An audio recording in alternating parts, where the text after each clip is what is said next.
Ziegler is dumb, and Dave Wannstedt is dumbfounded. I want to give you a kiss. Okay, I'm glad you played that because I don't, for whatever reason. Yeah. I don't know what the hell. Oh, that's right, because we had that press conference at 11 o'clock. I saw Jesus on the stick of Oliver. I saw him on my pop-up toaster in the seat of my car. All my friends think I'm nuts down at the redneck bar. Oh, I saw Jesus on the stick of Oliver. I saw him in my shaving cream, so I left it on my face. When I went to work, I looked like a jerk, and I was fired in the street. Driving home, I was all alone, thinking someone's playing tricks on me. But in the rearview mirror, I couldn't see Jesus staring back at me.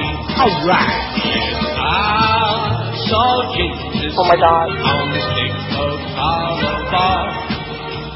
I saw him on my pop-up toaster and the seat in my car. Are you sure? All my friends think I'm nuts down at the redneck bar. Oh, I saw Jesus on the stick of Oliver. Yes, I saw Jesus on the stick of Oliver. I saw him on the side of a taco and the hubcap on my car. I saw him in a bowl of spaghetti in the side of the smucker's yard. Yes, I saw Jesus on the stick of Oliver. Everybody, I saw Jesus. You turned the stick of Oliver. Oh, I saw him on my pop-up toaster in the seat of my car. All my friends think I'm nuts down at the redneck bar. Because I saw Jesus on the stick of Oliver. I'm dying over here. Oh, there he is again. He just keeps popping up, you know. Just like a bad dream, just like a bad penny. So anyway, speaking of dead things, the Wannstedt era is dead, and Yasser Arafat, they're both dead. That's what they have in common. So we have the press conference coming up at 11 o'clock or thereabouts. I guess I better turn on... Now, wait a minute. In his 40s. Don't know exactly when this happened or when they received the call. But we don't really care. Not that we want to be insensitive, but it's no interest to us, Rick. Okay, we got bigger fish to fry, all right? So maybe I better turn on the Sports Network, TSN, and stand by for that press conference coming up at 11 o'clock or thereabouts with Dave Wannstedt. And the reason I was unprepared there is because, again, see, if they're going to, end their show at about 10:46 every day, that would be fine. Right? Right, if we knew. But at least give us some consistency instead of this, 10:21, 10:33, 10:55, 11:15. Give us a little bit of consistency. Now, for example, now I have to ask Josh whether we're doing 2 breaks or not. Yeah, we're doing 2 breaks. Like one right now wouldn't surprise me at all here on WQAM, where it's 18 before 11. And we will carry that Dave Wannstedt press conference, the resignation of Dave Wannstedt. How come I keep saying that? Firing? Huh? Yeah. Why do I keep saying that? He resigned. He's going to resign. Firing? Yeah. Hey, if you're expecting guests this Thanksgiving, it's not the turkey that makes the meal special, it's the people. Sure. So make sure your guests sleep just as comfortably as you do by calling our good friends at Dial a Mattress, 1-800-MATTRESS, whether they plan weeks in advance or just show up without warning, knocking on your door. Just like in that movie. What was the movie where he came knocking on the door? Robert De Niro?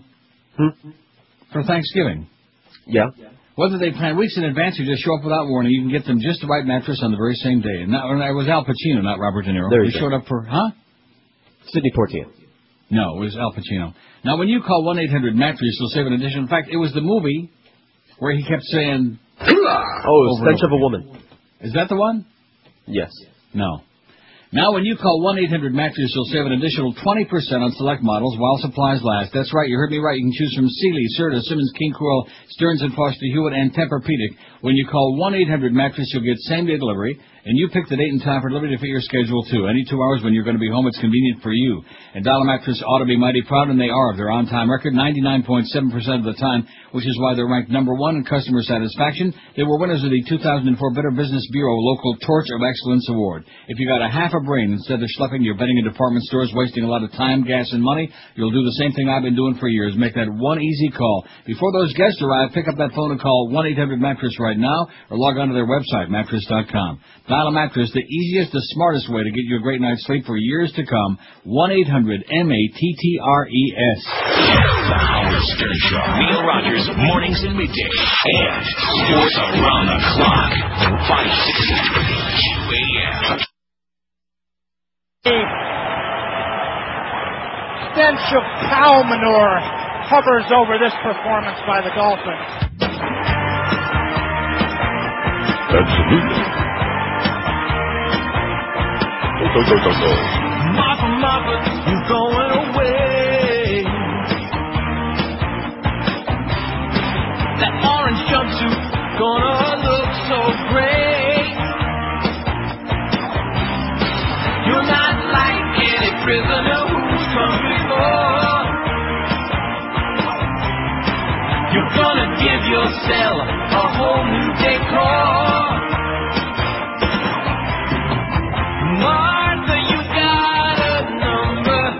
They're gonna lock your door. Martha, your prison number. 551-70054. 551-70054. 551-70054. About 30, man. 551-70054. Martha, it's such a big shame. 551-70054. Where you are going, they won't call you by your name. 551-70054. 551-70054. You know, Renee and Aventura just sent us interesting facts. They would be interesting other for the fact that I read all of this on air yesterday.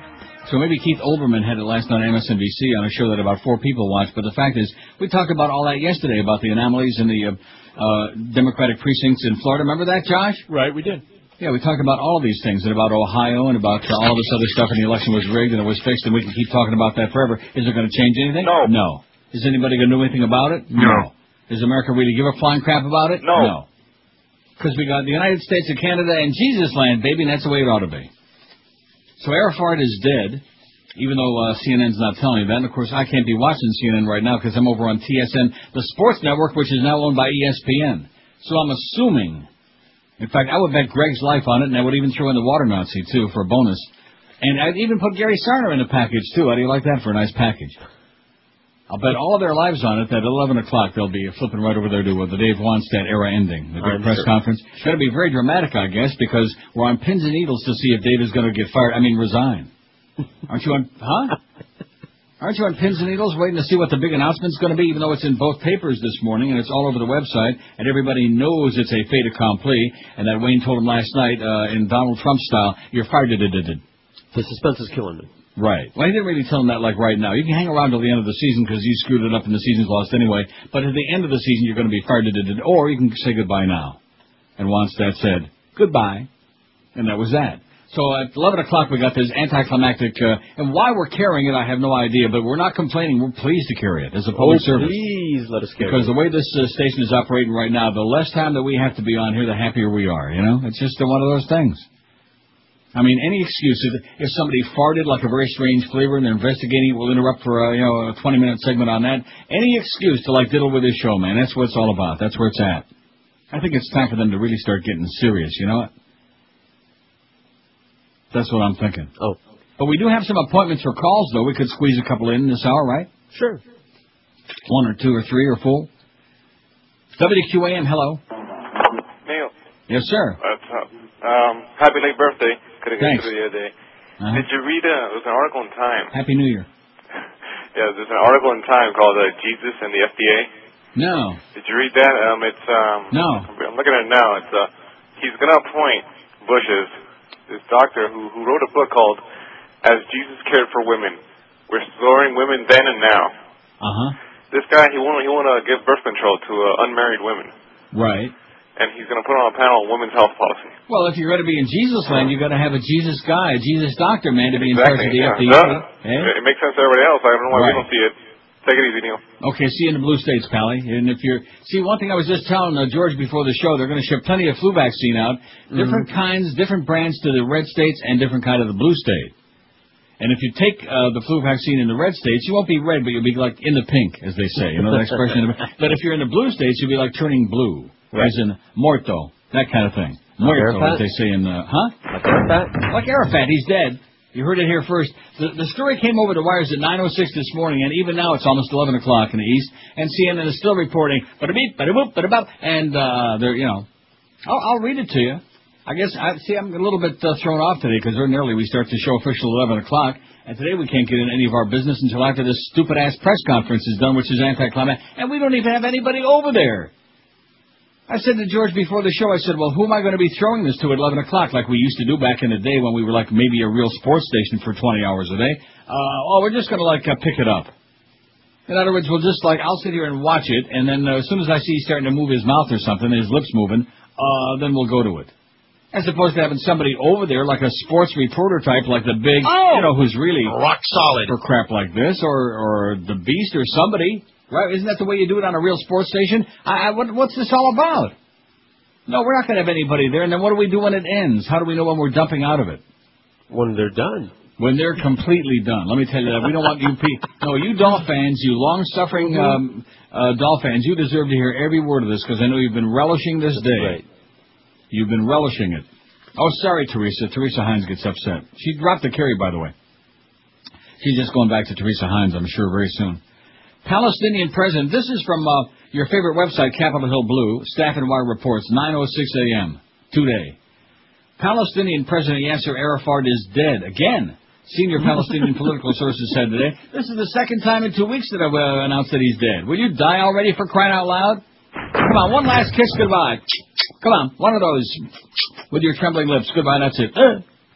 The information from sources close to Arafat could not immediately be confirmed. He is dead, one of the sources close to Arafat said in Paris, where Arafat has been lying in a coma at a French hospital.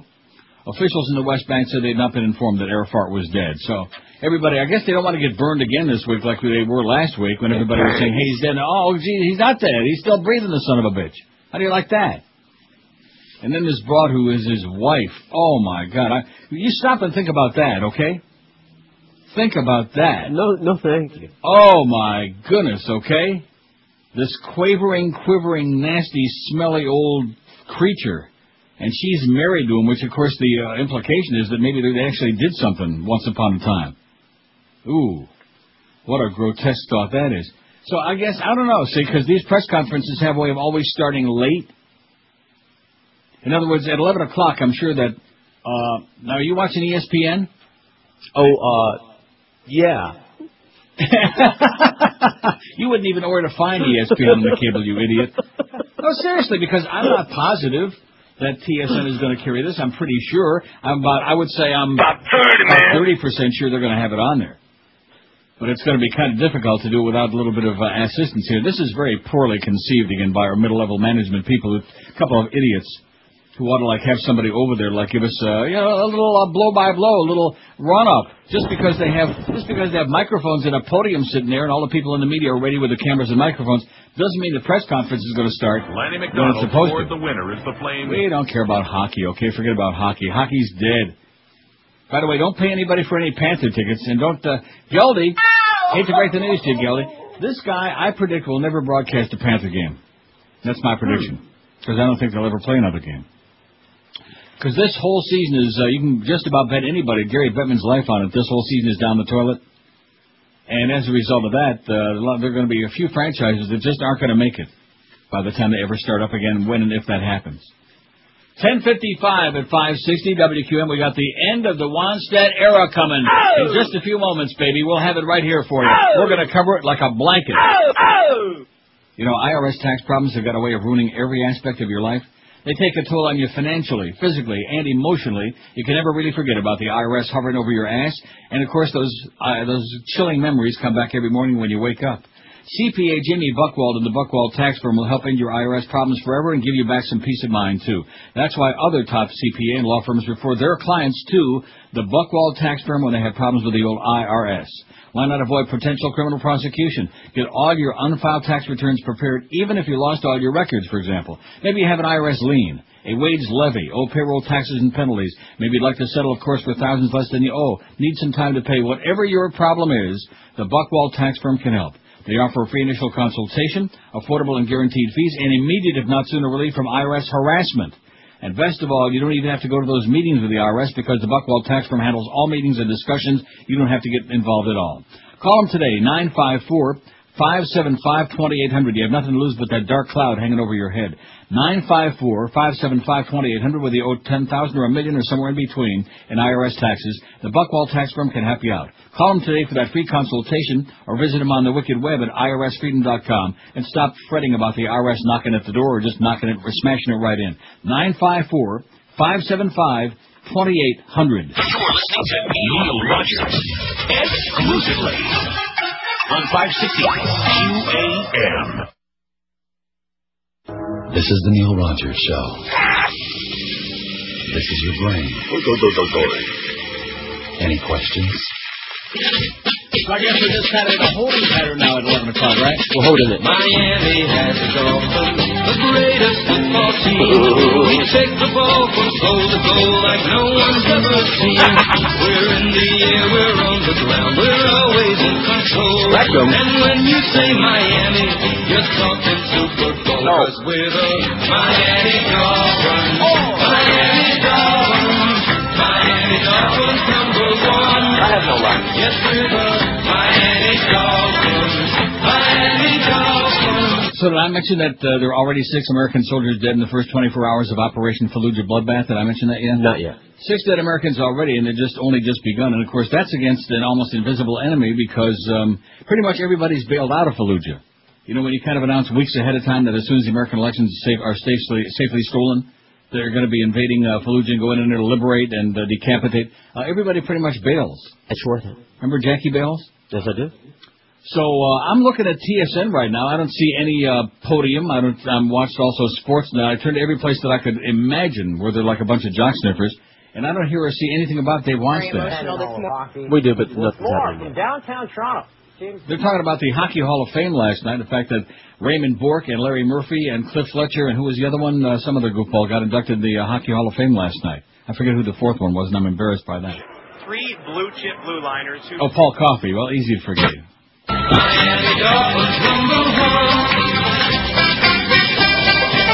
So are you watching ESPN? No, I'm watching Channel 6. Are they carrying it? They will be, yes. Well, what do you mean they will be? It's 11:02 right now. See, here's another example of the kind of brilliance that goes into programming this radio station. Stand by for when you're going to start the show this morning, whenever Howard bails out, which, we kind of got caught a little bit short on that. And now stand by for the 11 o'clock press conference, which we don't have anybody to go there to talk and fill in the time, but just kind of keep an eye on it. Keep your eye on it, like Sammy Davis Jr., Joe Rose is there. Joe Rose is there, but he's not there for us. See, if Joe Rose was still on QAM, instead of a lame duck show, if we still had Joe Rose on there, Little Dog, we'd have had a big summer book. We'd have a guy over there who'd be talking right now who knows what it's all about. There's a Wannstedt dance in his ear.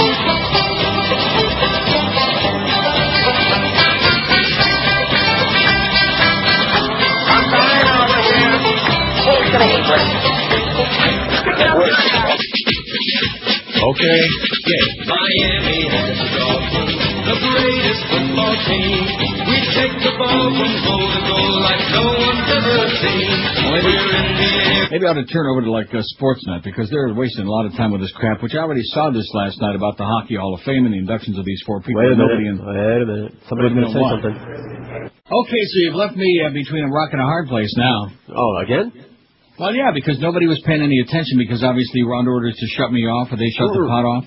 They shut you off from in there, so... Right, and I couldn't hear anything, which was really frustrating because once Eddie Jones started talking about Mr. H did this and Mr. H and Mr. H and Mr. H, and I'm screaming and yelling and how come I can't hear nothing? And finally I heard something.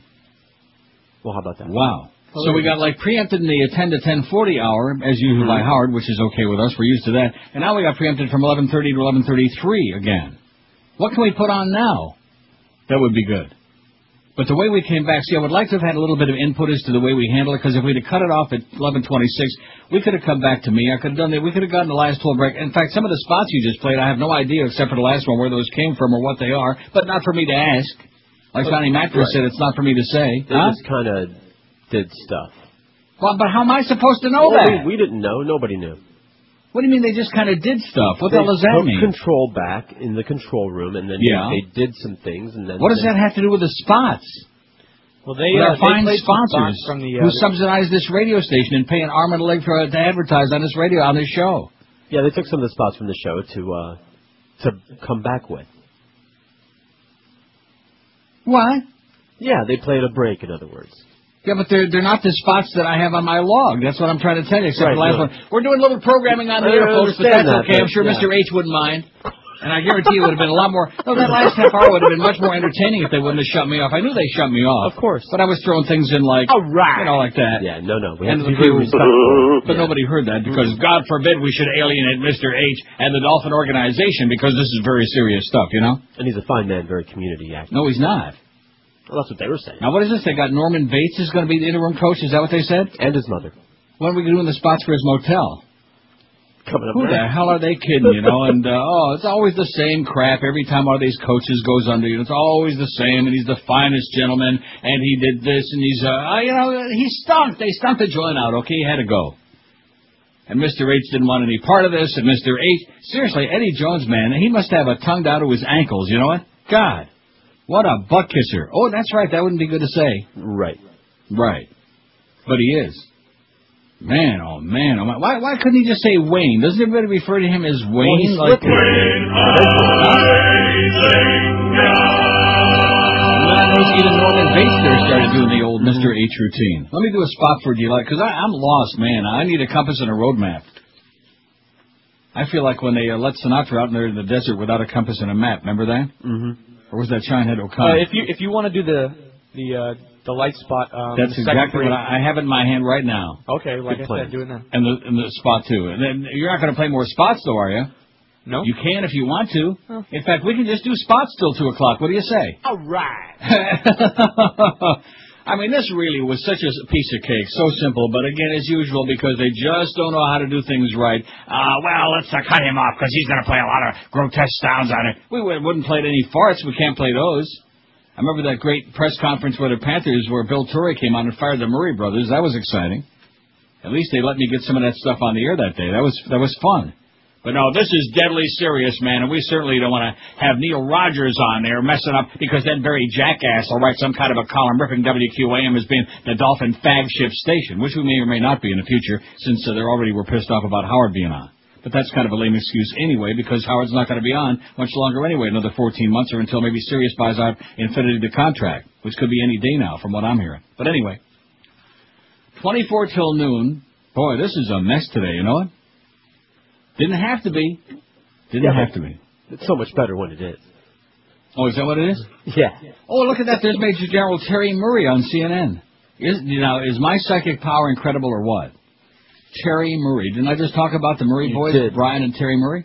Spooky. Wow. And CNN still hasn't decided that Arafat is dead. They want to hear for themselves. They want to put their stethoscope right up to his heart and hear if there's like any last groaning or moaning. Or if he's going to, like Bob Prince would say, kiss him goodbye. Hey, if you want to know more about fun, are you going to do some spots here? Yeah, though, we'll have to take all three then. Yeah, we ought to. Yeah, so what's wrong with that? Okay, yeah. Hey, listen, the people that don't give a flying crap about Dave Wannstedt of the Dolphins, those people are like, they're gone anyway, you know? They're busy someplace else. They'll eventually come drifting back in. Here it is, it's like 11:37. We haven't even officially started the show yet. Wow. This is almost as good as a Marlins game, only before the show instead of like after the ass end. This is good. In fact, practice makes perfect. Let's do this a lot. Let's have a press conference tomorrow to announce that there ain't going to be no Panther season. Huh? And that Geldy ain't going to be doing no games.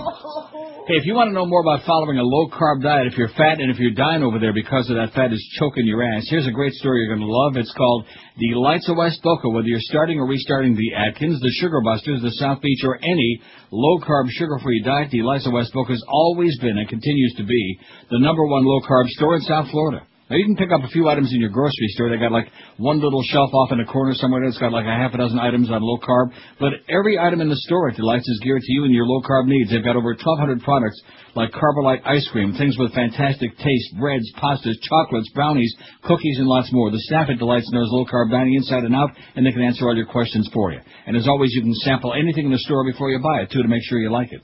Delights is open every day, 7 days a week from 10 a.m. till 10 p.m., and you'll find Delights on the northeast corner of Glades and 441, right next to Boston Market. Call them toll-free at 1-877-LOW-CARB. That's LOWCARB.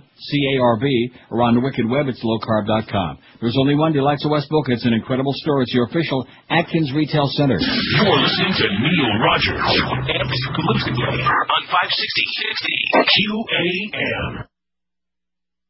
Go down the drain.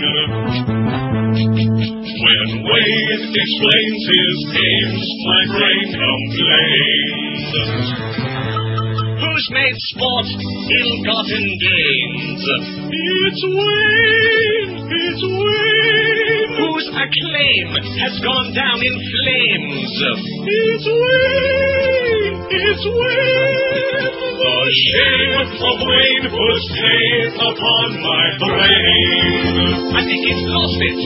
The strain from Wade made stains inside my haze. I'm dying over here. 11:43 at 560 WQAM. This is really something. What's going on here today? Look at that. They just get a new noon log here. Right. See, I was screaming and yelling if we'd have bailed out at 11:26. Mm-hmm. Which there was nothing else being said except how they're going to go out there and play 100% and they're going to lose some more. Win some more games and the same old cliches. It was done, and then we could have got very easily. We could be right now doing the second break since we came back instead. You see what I'm saying? Yeah. But no. Let me just write in. We're doing a little programming as we go. Don't worry, folks. The show hasn't started yet. Okay. It's one of those things. Yeah. Get used to it. Let's start at noon. I think this show is like, not really. It's only penciled in on this station at this point, if you really look at it honestly. We're just kind of like hanging out here for a while. Anyway, so what did we just do? We did that. We did this. No, seriously. This doesn't solve anything because it still leaves me backed up with, there still are spots missing. Okay, You follow what I'm saying? Mm-hmm. But we could have got them all in, no problem. But they won't listen to me. We got to shut him off because that would be disrespectful in the middle of a Dolphin organization press conference, and that would be really bad. But 2,261 votes on our poll yesterday. Who would be the strongest candidate for either party in 2008? Rudy Giuliani, 486. I guess they fell for that dog and pony show we put on there at the World Trade Center. At Ground Zero, excuse me. Hillary Clinton, 454. John McCain, 451. He's right on Hillary's ass. Pretty soon they'll be cheek to cheek. Or is that ass to ass? Barack Obama, 336, which is obviously the correct answer, man. There's the dark horse. Not too dark, just right. Barack Obama, that's the man, 336. Howard Dean, 265, who may well be named the new head of the Democratic National Committee, it looks like. He's putting in a bid. That's right, replace that very boring Terry McAuliffe. I'd rather have Dick McAuliffe, the old second baseman from the Tigers. I'd rather have Scotty McAuliffe. If you had a choice between Terry McAuliffe and Dick McAuliffe, I'll stick with Jeb Bush, our fat-ass governor, 107. John Kerry, 82, and John Edwards, 80. Isn't it interesting that both of them pull up the ass end of this, having had their chance and blown it, or at least having had it stolen from them? Okay. We got Carney Wilson on our beaded curtain today, who, quite frankly, looks pretty damn good there. It's a very flattering picture. That's after she lost all the weight, and I'm assuming that maybe some of that weight shifted from her butt and from her midsection, like right up to her boobs there, because she's got like very ample, lovely boobs in that picture. That's a good picture. If you hang upside down, that'll happen. Of Carney Wilson. Well, there she is. She, of course, has had a little bit of a problem with life. Her father, of course, said a little Brian Wilson. That's Carney. You don't need any background on her. Right. She had that one big hit and then kind of vanished. Well, not entirely. Huh? Not into thin air. Well, as a matter of fact, lately, it's a good thing you haven't seen her. She's starting to pork up a little bit again lately. That's a wonderful picture kind of in between when she was gigantic and grotesque and in between when she's starting to work on it again and she kind of starts looking like Brian's teddy bear. Anyway, let's see. We got today's poll, and I thought we'd build this poll today, but the way things are going, we got like a 2-hour show. If you could be any famous living person for 1 month, who would you be? Now, I started this off, Donald Trump, because he likes to fire people. He has power and money. Right. Plus, he's on TV now, dummy. Donald Trump. I also put Tom Brady. Okay. Right? Who would want to be Tom Brady right now? Be honest about it. Sure, why not? And I put Brittany's husband. I don't know what his name is, and I don't think anybody else does either, so just Brittany's husband, for obvious reasons. Wouldn't you like to be Brittany's husband for a month? Okay. For a month. Well, I realize she ain't quite as pristine as she used to be, but... No. Wasn't she in that movie about that car, Pristine? Now, here's a... Come on, we don't have a lot of time for you to interject, okay? We missed you yesterday. Thanks again for The Prisoner. I did watch the first one last night, and Josh will tell you that I ripped you an ass yesterday because it cost me $21.50 for it, and I never dreamed I'd watch them again. I've seen them all. But I did watch know the it was first going to be one. postage due on that. I understand. You don't have to get it was the intent that counted. I mean, we wasted $90, and that's very unfortunate, but be that as it may. Don't do it again. Right. I told you, no birthday gifts, okay? Too bad. Well, he just won't stop. He's relentless. No. See, because he figures that if he doesn't send me a birthday gift, I'll forget about his birthdays in December, and I won't send him that nice check I send him every year. Even if you don't. What? You're such a sweet, cuddly man. But I will, yeah. Don't give me that crap. Don't feed me that bull crap. I know about being used and abused. I work for this company, okay? Seriously, that was so poorly handled this last... it could have been a piece of cake. We've done a zillion of those on this station, right? But no, we got to get the fat man out of there. We got to cut him out of this entirely because we got to suck up to Wayne now because now that Stern is going up, we might as well at least hang on to the Dolphins as pathetic as they are. Because maybe someday we'll be able to sell spots again on those 4 hours of foreplay we had before the game, although we sure can't do it now at 1 and 8. It's not too great. See what I'm saying? No. They just can't make up their mind in this place what they want to be. You know, do we want to be a sports station? Do we want to be an entertainment station? Do we want to be like mix and match? We can't quite make up what they want to be, except a bunch of holes. That they can do very well. Anyway, Steve Wolf, my good paisan over at Pompano Park, says, Pompano Park, and this leads right into a story about a little more information about that Seminole tribe and about the day cruise industry where they slipped in the Mickey, or at least they tried their best. I am so sick and tired of these hypocrites telling you about how evil gambling is, and then come to find out they're in a gambling business. They just don't want any competition. You know what that would be like?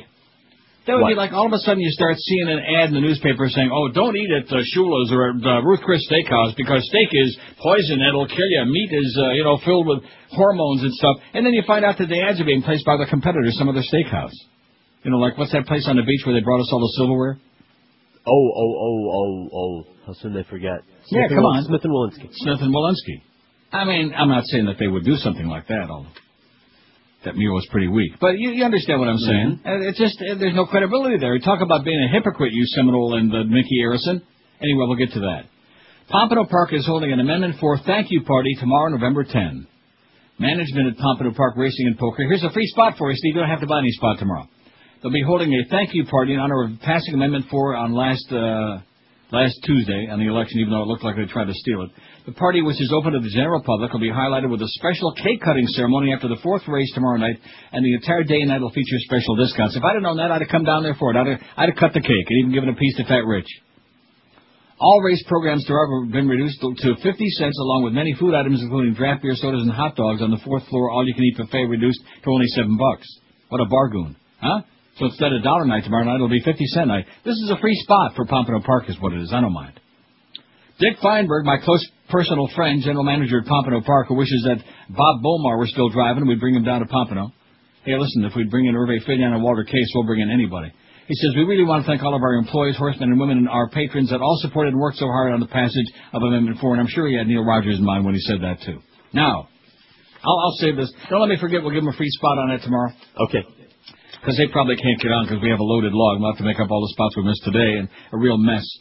I mean, what did they just get through saying there, okay? It was in the papers this morning. Everybody knew it. I had the story ready here, which wasn't where we were going to carry a press conference. Wannstedt's out. He quit. He was fired, whatever you want to believe. We got Norman Bates as the interim, which if he thinks he's really going to be around at the end of the season, he's dreaming. And Mr. H said this, and Eddie Jones said Mr. H in the first 2 minutes. How many times? About 30, man. Jesus Christ almighty. He's got a name, Eddie, okay? His name is Wayne. Wayne. He puts his pants on one leg at a time. I know he's had some recent problems, personal problems, and that's unfortunate. But the fact of the matter is people still hate him like poison.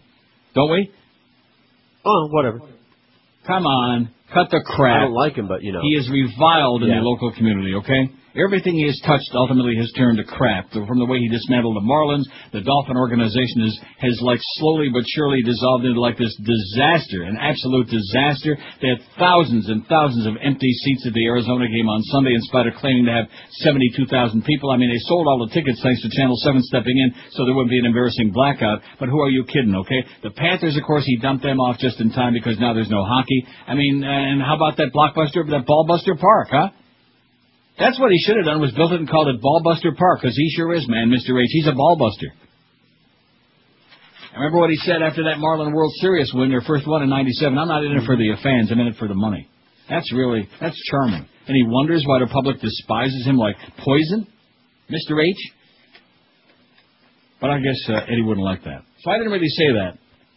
And not only that, but I dropped in as soon as Eddie Jones started talking, I had dropped in. Take off those checkered pants. But I didn't get on the air. So I'll say it again, Eddie. Take off those checkered pants. Yeah, we all seen you standing there on the sideline, pacing up and down with them silly checkered pants on like some old fart from Cemetery Village.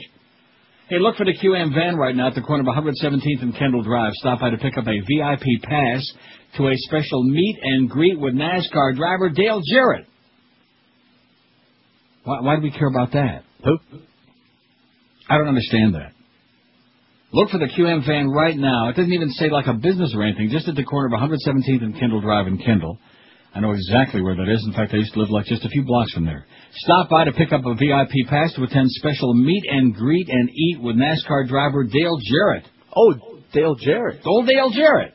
Remember old Dale? Sure. You good old boy? All right. Now, the Seminole tribe, which boasts of clearing the path for gambling on reservations 25 years ago, spent more than $5 million. We had some of this for you last week, but here's more detail from your Scum Sentinel this morning. They spent more than $5 million trying to defeat a proposal that could bring slot machines to South Florida racetracks and highlight frontons, and will bring it. Not could bring, will bring. The day cruise industry and other gambling interests opposed to the ballot measure kicked in nearly $1 million against Amendment 4, okay? So you got $6 million there between the day cruises, slipping the Mickey in there, and $5 million coming from the Indians, the Seminole Indians. But South Florida's Tracks and Highlight Frontend spent nearly $15 million to get the proposal on the ballot and convince voters statewide that slot machines are a good way to raise money for schools, and they are. More than $3 million came from the Isle of Capri Casino in Biloxi, Mississippi. 3 times since 1978, Florida voters have killed down. We know about that. Under this measure, Broward and Dade counties with another vote can permit 7 racetracks and highlight frontons in South Florida to set up slot machines. Those evil one-armed bandits. I never thought I would live to see this day, you know what? The constitutional provision dedicates any tax revenue on the slot machines to schools around the state. The 7 pari-mutuel facilities have promised schools a 30% cut. About 30, man. If state lawmakers don't pass a tax. In the 2 weeks before Election Day, the Seminole tribe, here we go, in the 2 weeks before the day, Election Day, the Seminole tribe gave $5.6 million to the No on Amendment 4 committee, which bought TV ads warning that slot machines would erode Florida's reputation as a family-friendly vacation spot and increase drug use and crime. Oh, my God! The tribe runs 6 casinos with poker tables, video gaming machines, and high-stakes bingo. The casinos don't offer blackjack or table games like craps or roulette, which are illegal under state law. Max Osceola, one of 5 members of the Seminole Tribal Council, makes no apologies for the misleading, ugly campaign. We've had to fight and protect every asset we have ever since Columbus landed on the shore, he said Monday, citing water rights, fishing rights, and land. But Daniel Atkins, chairman of the Slots campaign, blasted the opposition campaign mounted by the tribe. For them to go out and call slot machines the crack cocaine of gambling is an insult to the taxpayers of this state, Atkins said.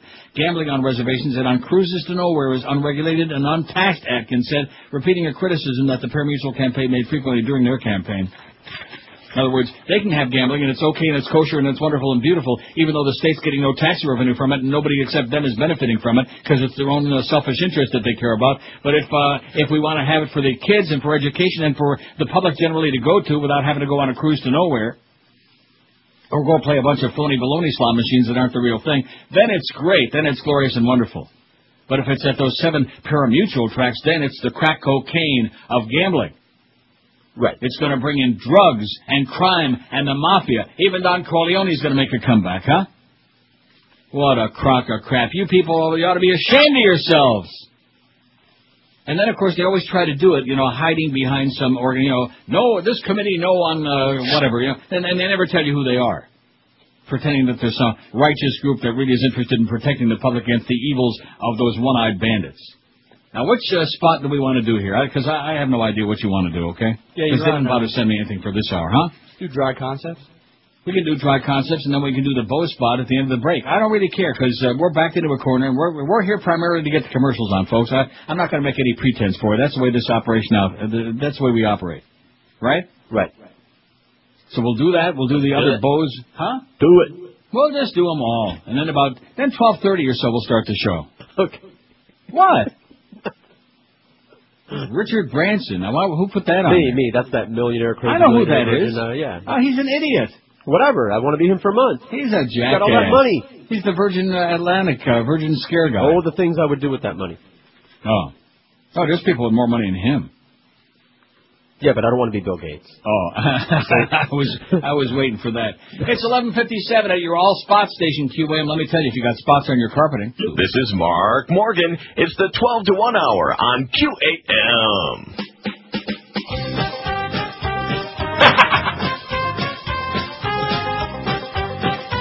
Rock solid.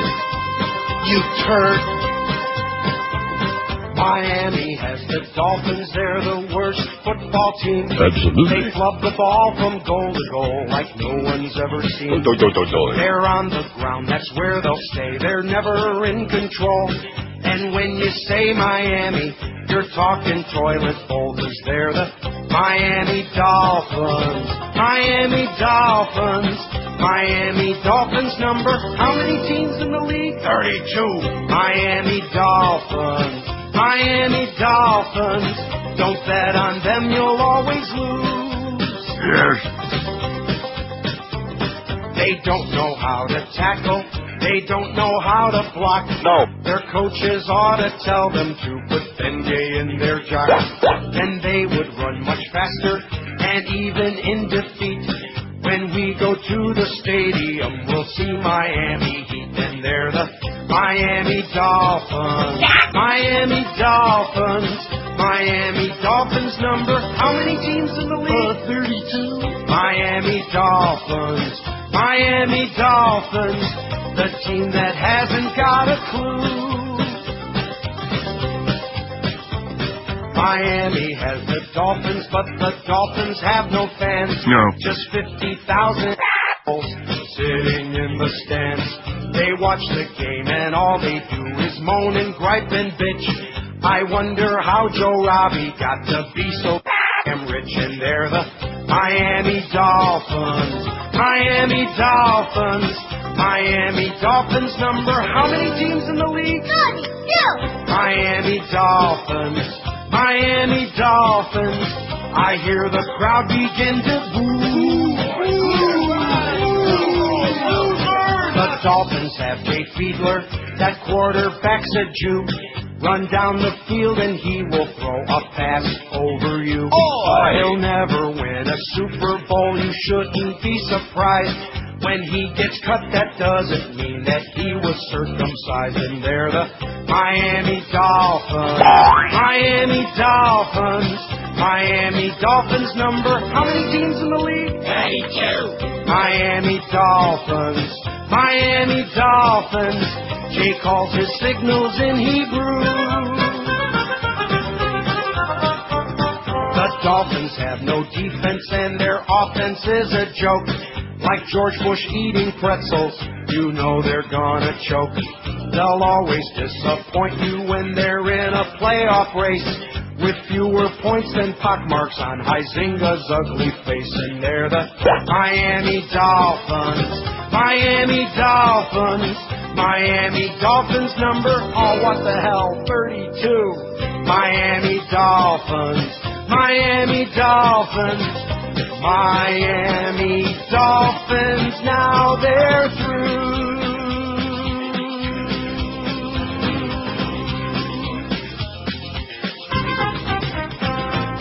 Where's the brainstem when we need him, you know what? In the jar.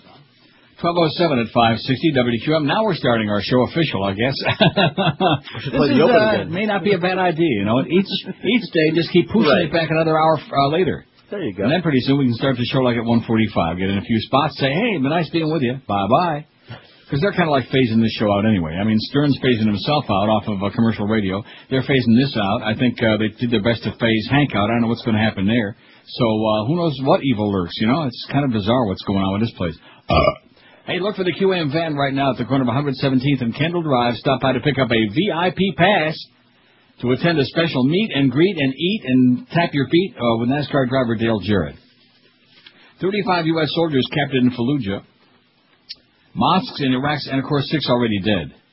Mosques in Iraq's rest of the city of Fallujah announced today that fighters on the inside the city have captured 35 U.S. soldiers.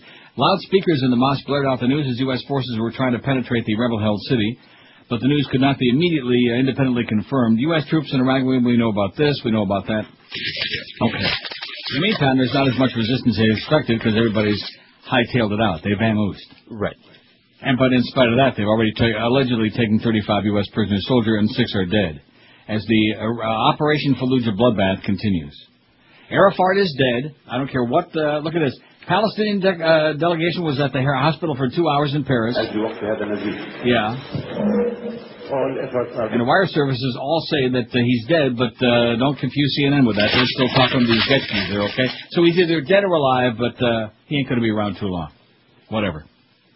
Oh, you'll like this story. Women go topless at Palm Beach County Hotel to protest script expansion. Did you see that story? You posted it on the website there, so I saw it. That's correct. That's why you saw it, because Josh now is on top of this stuff, so heavy duty. I guess he's assuming when that envelope comes with your birthday check that he's going to have another check in there, which he will, because he's doing such a fine job. Yes, he is. Huh? And he's got a good attitude, too. Well, that's right. He's got an attitude like us. He don't give a crap, and that's the way he ought to have. I tried to tell him that. He wasn't too happy on Election Day when we had him screen calls. Well, who would be? He said yesterday, don't you ever make me do that again. I said, okay, just relax. You know what I like best about Josh? What is that? He's conscious. Yeah. As opposed to your boyfriend that you had in there before? Yeah, my boyfriend, right. Yeah, your little boyfriend that you found under the overpass or over the underpass? Exactly. Who had just a little bit of problem of like passing, not over or under, but just passing out on the floor. Another one of your people, okay? He had his moments. We had a little fun with him, especially when you scraped him up off the floor. But nevertheless, I'm trying to tell you, we don't have a lot of time today. Now, if you want to go ahead, I'll be more than happy to go to the other room. I can get in a cab right now. I can call my regular cab guy, take me out to Woodbine. I can win another $1,000. Do you know that the lady sitting next to me on Sunday out there, I did fine. I won about $1,000, okay? Ooh, and the great part of it is you don't have to pay any tax on any of this. Lady sitting next to me, she hit $1,000 playing Wheel of Fortune, of course, because I'm addicted to that. Mm-hmm. She won $1,000 on a wheel 3 times in 2 hours. Wow. Now, I won it once, which was pretty nice. You know, I've won it many times, but she hit $1,000 on a wheel 3 times in 2 hours. That's spectacular. And, of course, she was she was British. She was not an old lady. She was like maybe about 40, I would say. Very nice lady, which was shocking because she was a Brit. And usually I get the Schmidt when I see the Brit, but she was nice. And so we have a good time. But anyway, I shouldn't be going out there. You want to do the show, go right ahead. Like I said, you seem to be full of material that you weren't doing yesterday because you were on vacation yesterday and again next Monday. George is taking off some Mondays now, okay? Yeah, why not? A luncheon meeting of the Scripps Research Institute Board of Directors at the posh Breakers Hotel in Palm Beach was stripped of all decorum yesterday when 2 topless women surprised the diners in the seafood bar All right. with a derisive 30-second chant About 30, man. to protest the Science Center's planned expansion to a Palm Beach County wetlands area. Nature yes, biotech no, sang out Lynn Purvis and Veronica Robleto, both 24, who described themselves as environmental activists from Lake Worth. Among those who seem momentarily stunned to get an unfiltered look at the budding protest movement, which has threatened the slow construction of the Science Center's laboratories, were Scripps President Dr. Richard Lerner, about 16 board members, and best-selling author of science thrillers Robin Cook, rhymes with Snook. Pulling on their shirts as they exited through the Grand Hotel's ornate lobby, the protesters were stopped at the security gate about 300 yards from the front door. Police issued the women a warning against unlawful trespassing. They bared it all. The pair might have made a clean getaway had they not had to have valet park their car. There were no free spaces available, said Purvis. The protest followed by about an hour visit to the board meeting by fat-ass Governor Jeb Bush and introduced trustees, most of whom are from outside Florida, to some of the controversy brewing over the Palm Beach County project. Environmentalists have threatened lawsuits if Scripps, Florida, goes along ahead with plans to build on Mecca Farms, a one-time orange grove west of Palm Beach Gardens. Facing years of delay if lawsuits are filed, some Palm Beach County commissioners have considered building somewhere else. In other words, forget about it, is what they're saying. You know, I haven't played that in a long time. Forget about it. And he says it so well. Forget about it. Yeah. Yeah, out of sight, out of mind, you know. Even he got screwed over, too, at this place. But that's all right. In this case, he deserved it. Okay, we need to get some more names on that poll because we're trying to, like, the show started now. Okay. We're trying to get away from all that heavy, because it's pretty obvious to me that most people are, like, burned out, you know. Okay, so the election was rigged, and Kerry blew it, and this and that, but, you know, we can't go for 4 years of self-immolation about it now, you know. Right. Life goes on, at least for the time being. Right. As best we can. Although we got some votes on there now, we've only got a few choices. 110 votes. If you could be any famous living person for 1 month, who would you be? And, of course, I didn't put any women on the air yet because we don't have any women listening. But if you want to put a woman on there, maybe some of you guys would like to be a woman. I don't know. Huh? We'll find out. Brittany's husband, 37. Hugh Hefner, 35. Tom Brady, 15. That was my choice. I could just look in the mirror and, like, you know, pat myself on the head. I see. Richard Branson, 12. And Donald Trump, 11. Plus, he's got a lot of money, and he can do anybody that he wants. You wouldn't mind being Tom Brady for a month. Don't give me any song and dance, okay? Right. Just as long as you wouldn't have to get yourself all dirty in the football field. WQAM, hello. MSNBC is reporting that Mr. Arafat's not feeling good. Yeah. Okay, great. Thanks for the big news. WQAM, hello. You're going to read all day again today? Yeah, I am. WQAM, hello. See, this is just like yesterday. Same start. QAM, hello. Yes. Hey, how about Hugh Hefner? Hugh Hefner, he's got 5 votes. Okay.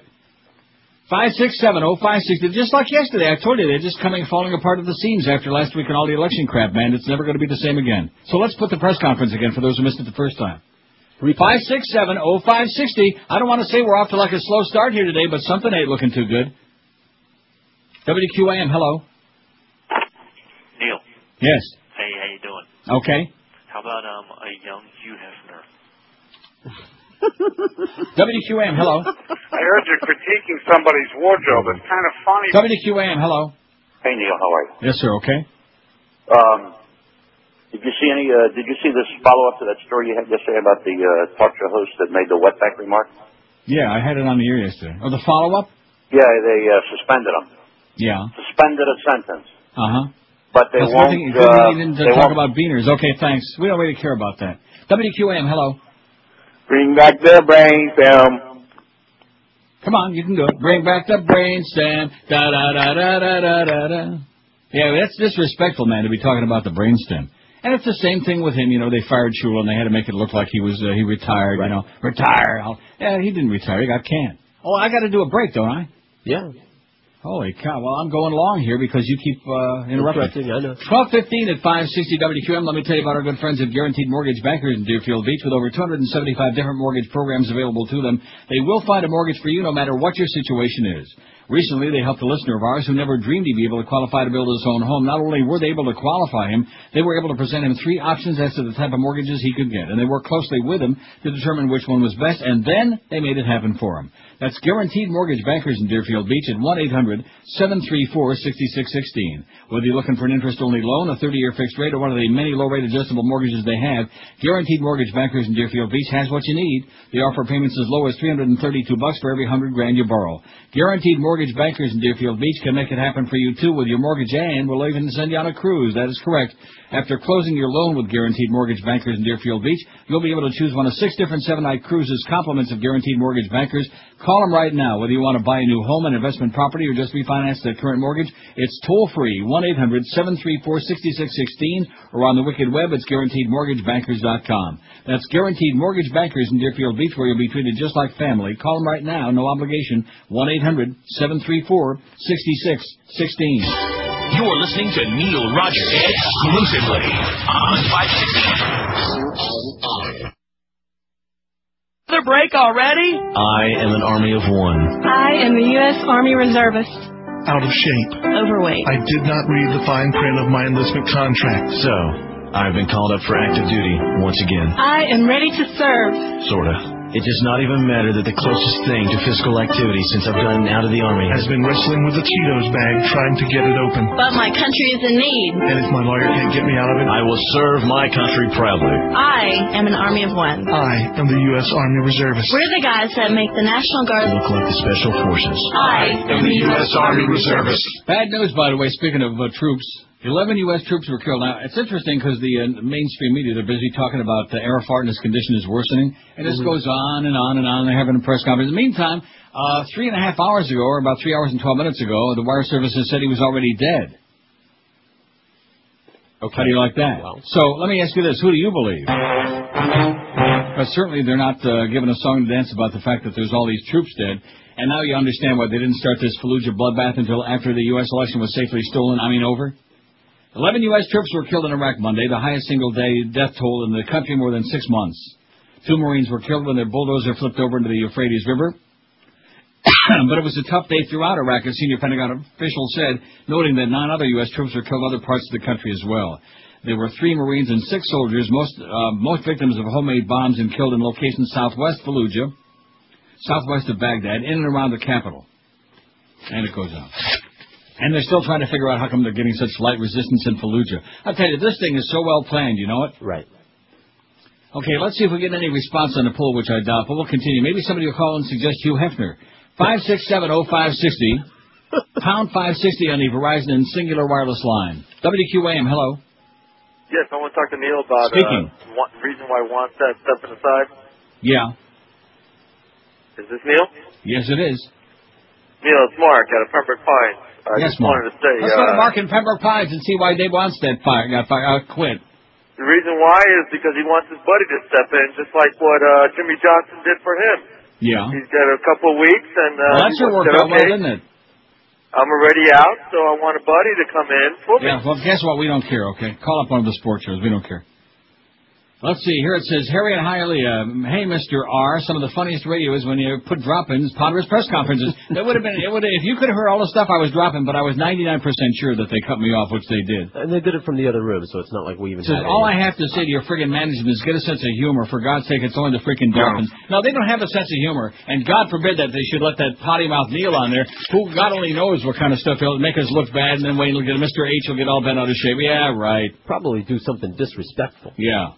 Plus, they don't have the new deal with them wrapped up anyway, and who the hell knows it? From what I'm hearing, it's not going to happen, is what I'm hearing. That's the rumor around town, that they're going across the street to the other place, the Dolphins, but who knows?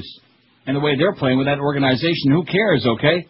But, nevertheless, we don't want to mess with that, because that's important stuff, okay? It's all right to mess with this show, because we're just window dressing here on the show. That's what we've become. Well, guess what? Guess what? Your days are coming. WQAM, hello. Hi, Neil. Yes, sir. Got one for your poll. How about Bill Kamal? Yeah, okay, great. WQAM, hello. Hello? Yes, sir. I wanted to make a comment. I'm listening.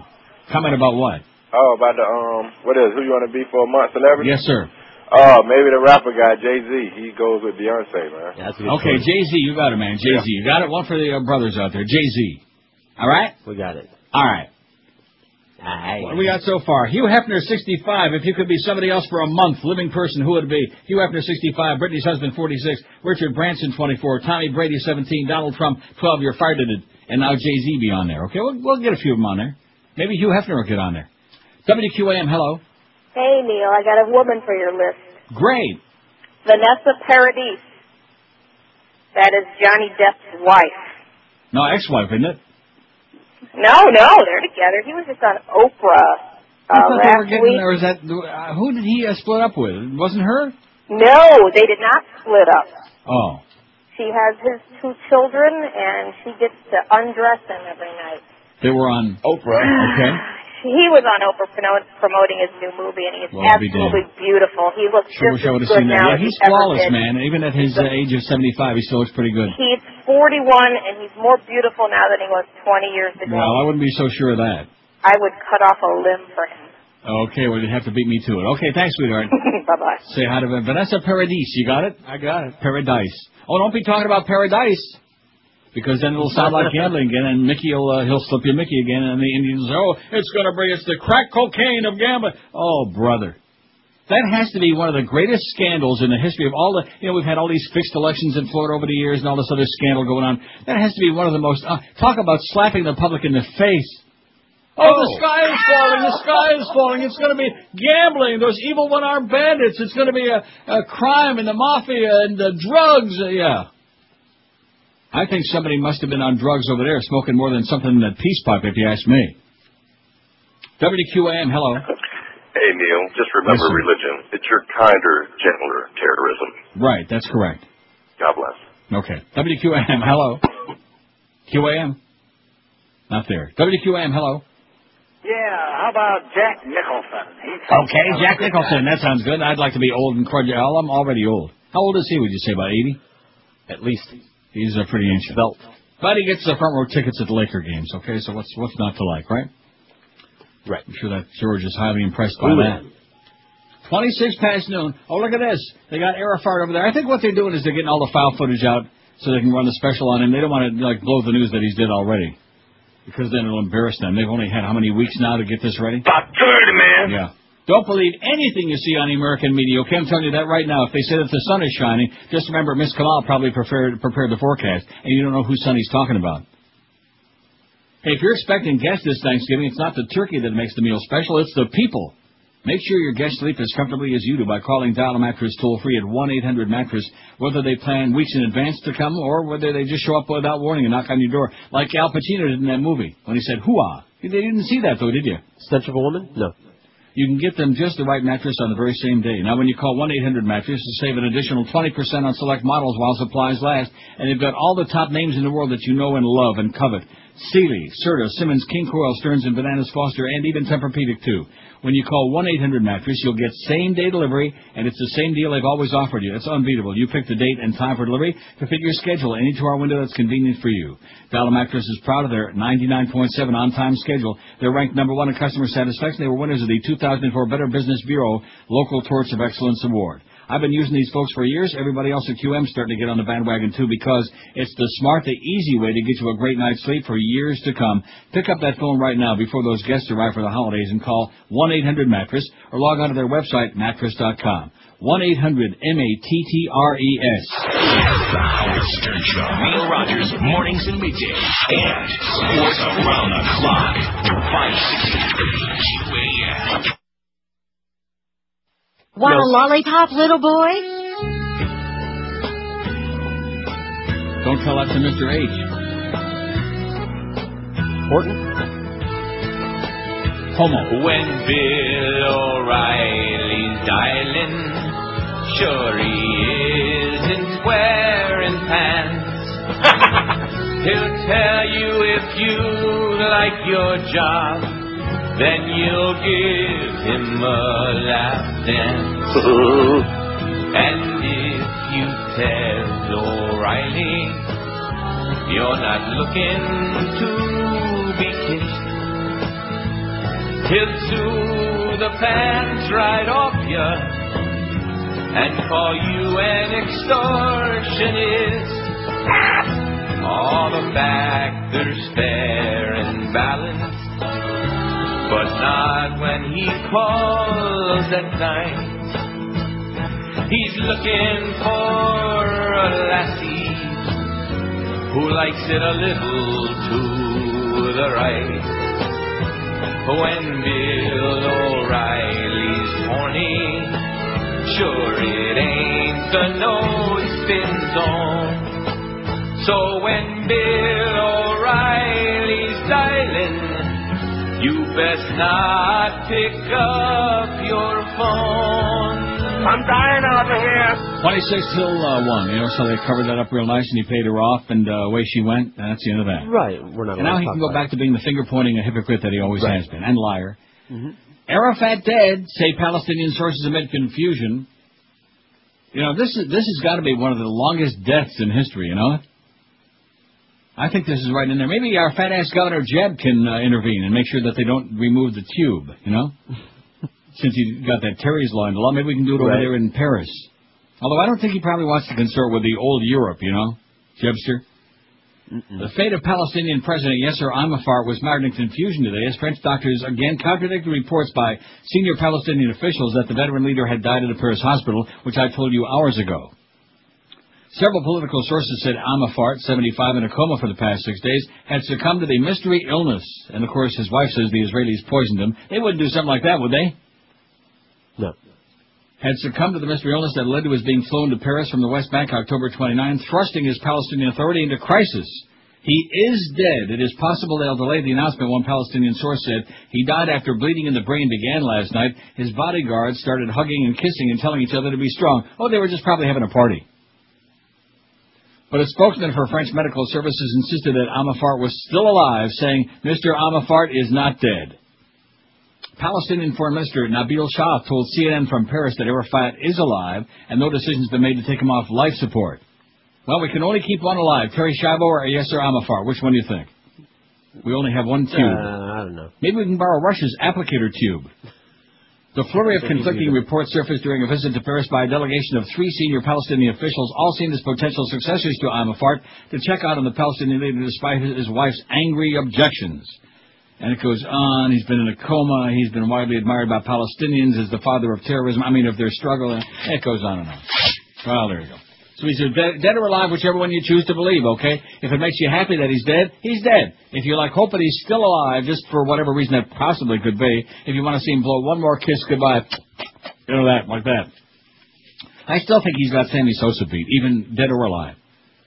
5670560, pound 560 on the Verizon Singular Wireless lines. WQAM, hello.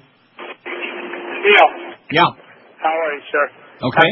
Bonafide. That's the Canadian happy birthday. Okay. Did you ever get a chance to look at the Link TV? Link? No, I did not. It's a most amazing channel. You just can't turn it off. They broadcast a lot of the news from the Middle East, the state and regular run news channels. They show the whole news broadcast, and you really see what's going on over in the Middle East. And I don't want to see that. I don't ever want to hear about the Middle East again, except this Arafat thing, and he's in Paris anyway, the old Europe, you know. I don't care. Let them all kill each other. They're all a bunch of barbarian lunatics. If they want to kill each other, let them do it. Leave us alone, and if they want to kill each other, fine, you know. It's like the French in Quebec here. If they want to secede, I'll pack them a smoked meat sandwich. Get rid of them. Absolutely. But they also, broadcast what's going on with Bush and everything. Yeah, like I said, I don't want to see that. Okay, have a great day, pal. I want to see what I'm going to do what George suggested. I'm going to do the same thing as you. We've all been under a lot of pressure now. This has been like being in a pressure cooker week after week, day after day, month after month. I'm like taking some time off from all of this insanity, okay? Right. Fun and games again, baby. We can't play any fart sounds. We can't play 90% of the bits in our DCS here, but we'll find something. Even if we just talk to morons again every day for 3 hours, whatever we're on. Until they outlaw that. Drugs. Huh? Until they outlaw that. No, seriously. I mean, I can't take any of this. First of all, I just checked I look at the stats every day on Alexa, on our website, and we've been doing pretty good, especially right around election time. But the average page views on our website is like 1.2 pages, which means the overwhelming majority of the people who go to our website are still looking at the booby pictures. Which is fine, you know. But this is not just now. This is during the election, before the election, whatever. We're just spinning our wheels here, man. Talking to the same people every day, just wasting my time, collecting a check, which, by the way, tomorrow is payday for certain idiots in the building who the last couple of paydays just can't seem to get their act together. Tomorrow will be payday for all of us who are supposed to get paid on the 10th and 25th. See, that's one of the reasons I got such a pain in my... rectum? Yeah, from them. Is when you have to go through, like, all kinds of trauma just to try to make sure you get paid when you're supposed to. It's unacceptable is what it is. Totally... unacceptable. It's ridiculous. That's why I'm not consorting anymore with any of those. And look at the great job they did on that press conference, how they botched that up real nice. Smooth. And like the one faxer, I guarantee you, we'd have had a hell of a lot more people listening. It would have been the talk of the town. Everybody in town would have been talking about it, and 99% of those people would have been amused by it and laughing and peeing in their pants if they'd have just let me drop in all that good stuff on there.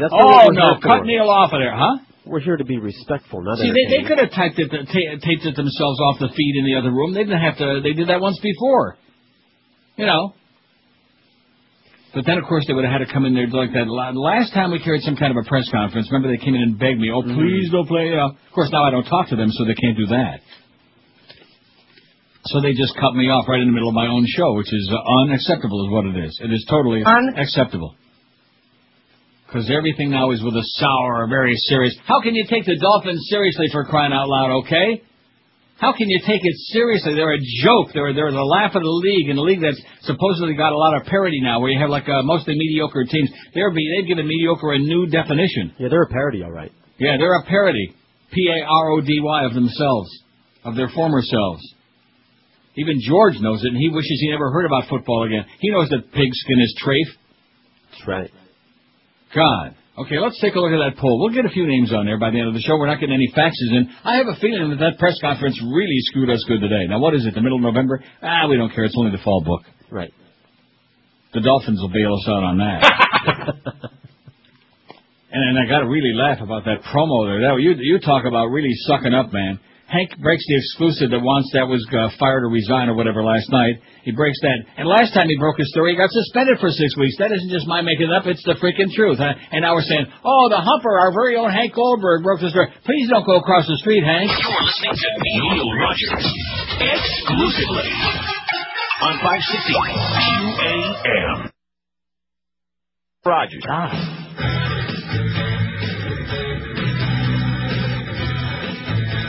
I'm dying over here. If you find yourself when the fever is high, there's a pretty good chance you're gonna die. It's no joke, I'm not being mean. It just didn't make enough vaccine. You can't get a flu shot, but they didn't make enough shots. You can't get a flu shot. Simple away. Go see a doctor, he gives you the scoop. Stay in bed and have some chicken soup. He will say, I helped my friend. If I had a needle for your rear end, you can get a flu shot. Rectum. Get used to blowing green snot. You can get a flu shot. Go home and pray. Hey, come on up here, eh? Get all the flu shots you want. $40 to U.S. By the way, speaking of the U.S., that American dollar now 84 cents Canadian. Oh, brother, it is just unbelievable. The American dollar is dropping like a rock. The euro is about 130. One what? About 30, man. Holy moly! And thanks for those low gas prices, Mr. President. All those dead soldiers dying every day, including today. Supreme Court overturns decision to deport. Let me try it again. Supreme Court overturned. See, yesterday I read all day because Miguel was there. George was off yesterday. Miguel was on. He hates it when I read all day long. So I did it all day just because he was ripping me for using body wash. He said it's a faggy thing. Soap is out. Okay. You never used body wash? I have. Yeah, you don't like it? I like it fine. I just, soap is what, we use. And why is that? Soap gets hair in it. Yeah. And soap is like washing yourself with lard, you know? Right. But at any rate, that's okay. Supreme Court overturns decision to deport Haitian convicted of DUI. The U.S. Supreme Court ruling today in a Miami case said that a drunk driving accident is not a crime of violence that would allow federal authorities to deport a permanent legal resident. The High Court ruled unanimously in favor of Josué Leocal. I can't even spell it, much less pronounce it. A Haitian man from northwest Miami-Dade who was deported in 2002 after pleading guilty to felony DUI and serving 2 years in prison. The 11-page opinion was written by ailing Chief Justice William Rehnquist, who after he issued the opinion said, I'm dying over here.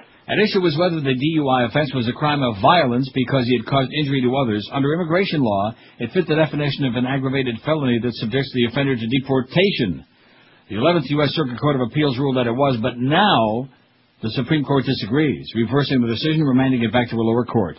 However, Leo Cal's whereabouts were not immediately known. His attorneys have said they believe he'd be able to return to the U.S. if the justices ruled in his favor. In its ruling, the High Court said that what does this mean?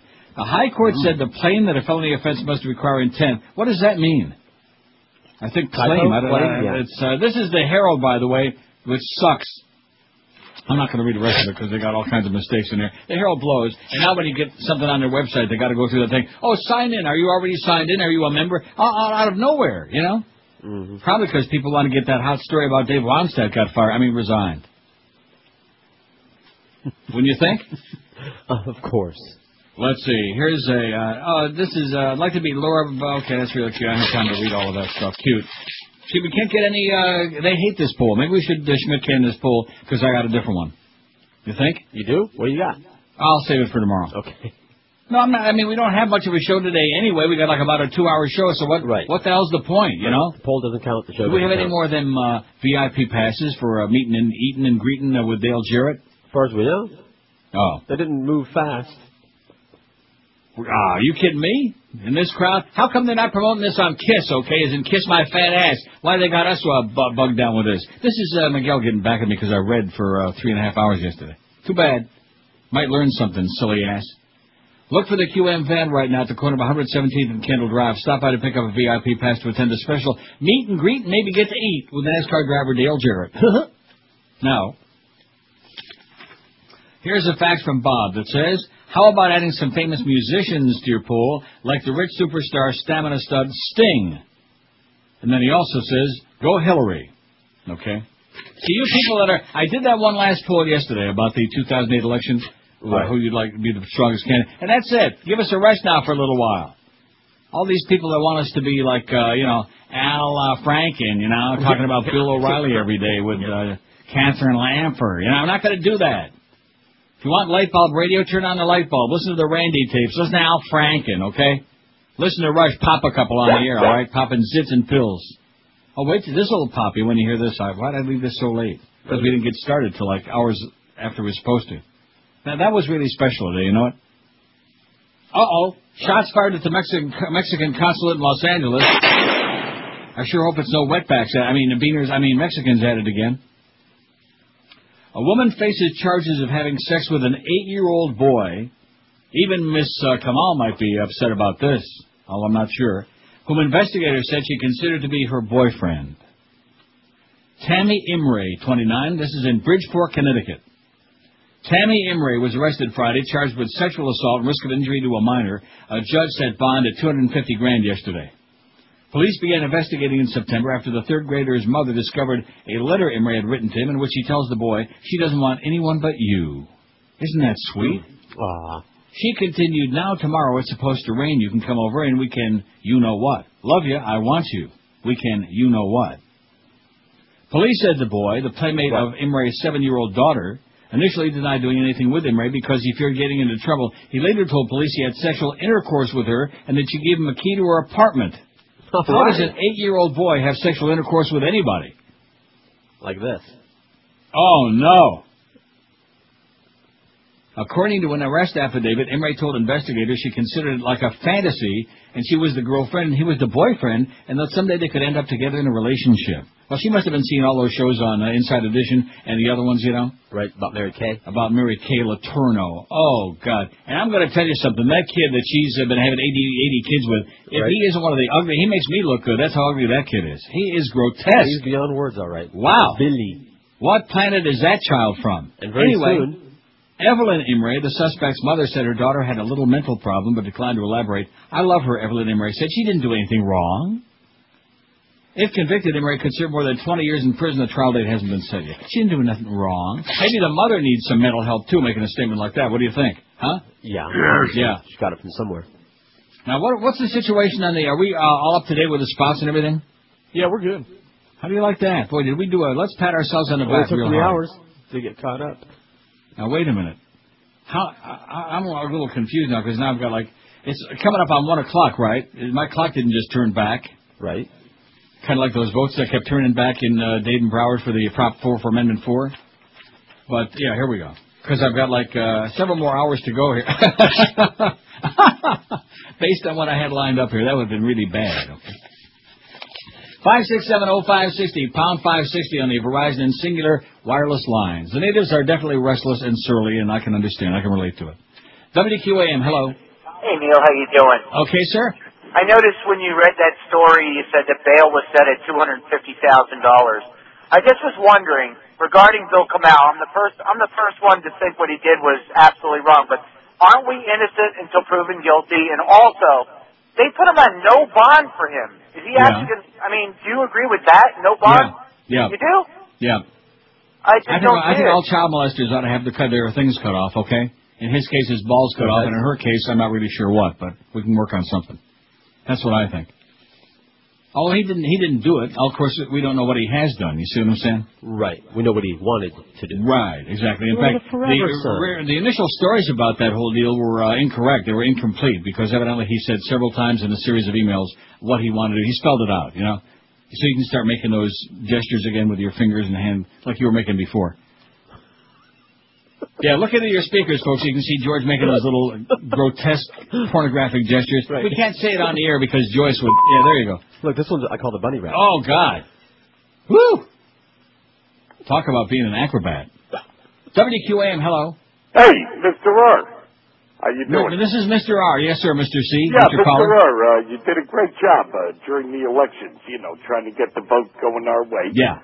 And, Mr. R, I'm out of material. Yeah, okay, you didn't have any to say. They don't have any material. That's obvious the last 2 days. That's why I did read almost the whole show yesterday, because I tried, and then when we got that John and Lake Worth turd, when we got him on there, hey, John, just go away, okay? The groupies I can't deal with, all right? The chronics, the groupies, I don't want no part of them. Go back to the Monsters of the Midday and the Randy tapes and just get out of here. My mother's still dead, by the way. WQAM, hello. Hi. WQAM, hello. QAM. WQAM, hello. Hey, how you doing, Neil? Okay, sir. Hey, I got somebody for your poll. Great. It's about time. How about Bill Gates? Bill Gates. Okay, V. Gates. You got it, Bill Gates. Just because George don't like him doesn't mean we can't put him on there. He's got billions and billions and billions. He gives all that money to charity. He's admired by a few people. About 30, man. Not too many. Huh? Bill Gates. Let's get some more names on this poll the last hour. What's wrong with you people, okay? All you people are like one-dimensional. I want to keep carrying on about, the election was stolen. We know that. So what are you going to do about it? If John Kerry rolled over and played dead, if the Democratic Party rolled over and played dead, if the American media is in the pocket of the right-wing born-again nut jobs, that's the way it is, man. In Jesus land. Freaking Jesus land. There's another spot for Boca Brian. Jesus land. If you could be any famous person for 1 month, who would you be? 289 votes. Hugh Hefner, 109. Maybe we ought to put Hugh Hefner on there. What do you say? Oh, we'll wait for someone to call it in, though. Brittany's husband, 62. Richard Branson, 42. Tom Brady's got... About 30, man. Donald Trump, 27. Jack Nicholson, 7. Jay-Z's got 7. Vanessa Paradis has got 4. Is that how she spells it? I don't know. Yes. Paradise? Right. Sting's got 1, and you ought to see it. And Bill Gates, he just went on her. He's got the big O. That's a short hair. Exclusively. The big O. 560 QAM. The 1 to 2 hours. Don't offend Mr. H now.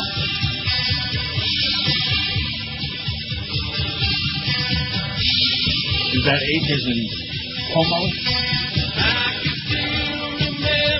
I'm a homo? Absolutely.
Kurt.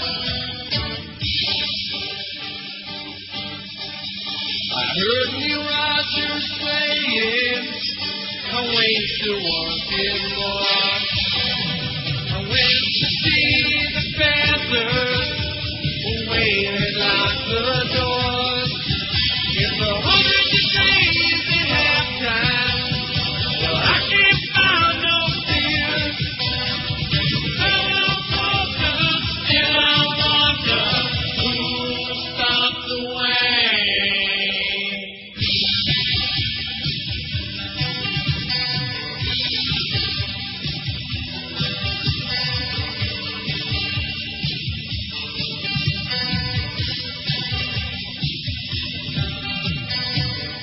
Okay, Paris Hilton, somebody says, Deborah in Fort Lauderdale. Why would you want it, or Lauderdale, wherever she is? Paris Hilton. Who would want to look like or be like that? Huh? Youth and money, I would assume. Well, there must be. How about Beyonce's got youth and money? I don't think anybody's got Paris' money, except for maybe her parents. Now, how about Teresa Hines Carey? Oh, She looks kind of scary. Yeah, And you know something? If they just wouldn't have run out of pills there toward the end of the campaign, I think they could have pulled it off. She is definitely on some... You know, during the concession speech when they came on that stage, he was dragging her around like a rag doll, and she looked all the part, too, by the way. Did you notice that? Yeah. She was like incoherent, even more so than usual. Let me tell you something, honey. What is that bitch on, man? Wow. But at any rate, maybe she'd have shared with All America if she'd have gotten in, but we'll never know now. Yesterday we had a story about a school strafing in Little Egg Harbor, New Jersey. Remember that one, Josh? Were you paying attention? I was. Why do you like that? I know Miguel wasn't because he was pouting because I kept reading all those newsy stories. We were too newsy yesterday. That was for you, Miguel. That'll teach you to be putting any of these NASCAR driver Dale Jarrett promos on my show. Promo rhymes with homo. Kind of makes me want to play that Gordon, whatever his name, Jeff Gordon bit. Residents angry that an Air National Guard F-16 strafed an intermediate school last week in Little Egg Harbor, New Jersey. Castigated the military last night, demanding it cease live-fire operations at a nearby target range. Well, oops. The military is investigating last Wednesday's incident in which a jet fighter on a nighttime training exercise over southern New Jersey fired 25 rounds from a 20-millimeter cannon, some of which struck the Little Egg Harbor Intermediate School. A custodian was the only person in that part of the building. They was at about 11 p.m. No one was hurt. It was an accident, but no one got hurt. You know, kind of like in The Godfather. Remember that? Right. When Kay was talking to Tom Hagen. Couldn't take that letter because if he did in a court of law, it could prove they knew where Michael was. Anyway, Major General David Worley, commanding general of the D.C. National Guard, said no disciplinary action has been taken against the pilot, whose fitness to fly is still being evaluated. At a community meeting called to discuss the incident, residents and township officials sharply criticized the military, demanding assurances it wouldn't happen again. The fact that it hit a school is terrifying, said Becky Myers, who held her 8-month-old daughter as she spoke. Little Egg Harbor Intermediate is not out in the middle of nowhere. Could have hit across the street and gone through somebody's living room while her kid was sleeping. It's very, very scary, added Kevin O'Rourke, whose son attends the school. The kid showed up in class today and saw holes in the ceiling. How do you like that? It seems to me this is the American effing way. The military has temporarily halted operations at the Warren Grove Range, where the pilot was supposed to be aiming at a stationary target on the ground about 3.5 miles from the school. Oh, bad aim. Oops. Another one of those oops deals. You know, we have a lot of those. Oops, there it is. Wish we had that song to play, you know. Oops. It's around somewhere. It's around there somewhere. Oops, there it is. Let's take a few calls. Then we got a great story about Viacom, which we'll be very pleased about. Did you read that story on our website from FMQB? No. Didn't? No. They're fighting it, baby. You know, the Janet Jackson wardrobe malfunction final. They're fighting it all the way to the Supremes, baby. They're not going to take it laying down anymore, okay? They're not just going to lay down on the floor and spread their spread eagle like that. They're going to fight back. They're mad as hell, and they're not going to take it anymore. 5670560, pound 560 on the Verizon and Singular Wireless lines. WQAM, hello. Yeah, you know who I'd like to predict? Yeah. Yeah.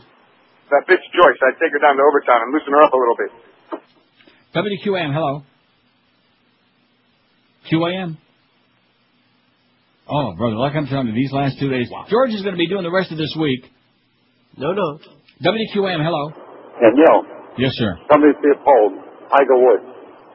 Tiger Woods, okay. Yeah. You could be the next Tiger Woods, even though he's faltering at this point, but he's got that hot white wife, and he's got millions and millions and millions, and even when he doesn't win a golf tournament, that's all they write about him, and then the guy that does win, he gets nothing, you know. Which I really, quite frankly, don't care about golf or anybody connected with golf. The whole thing to me is just so, if I never heard it again, if it just ceased to exist, it would make me very happy. It would improve my whole existence. Wouldn't you feel the same? Golf. Although Josh is pretty big on golf, I'm sure. He'd like to see VJ sing. WQAM, hello. Neil. Yes, sir. Listen, for your poll, I'd like to be John Kerry, because I would have ripped Bush a big one. Well, it's too late now, baby. Too late. He'd like to be John Kerry for a month. Wrong month. We can't go backward. We're talking about now in the future, okay, schmuck? See how one-dimensional they are? Let's talk about the election again. What do you say? Let's go on. Let's scream about that for the next several months. Not. If you want to do that, go out and go to the toilet, okay, and puke your guts out. I wouldn't blame you. But just leave us alone. We're funding it. Is what we're trying to do, right? especially after the way they're screwing his show up today. This was a disaster today. This was not. I'm not a happy camper.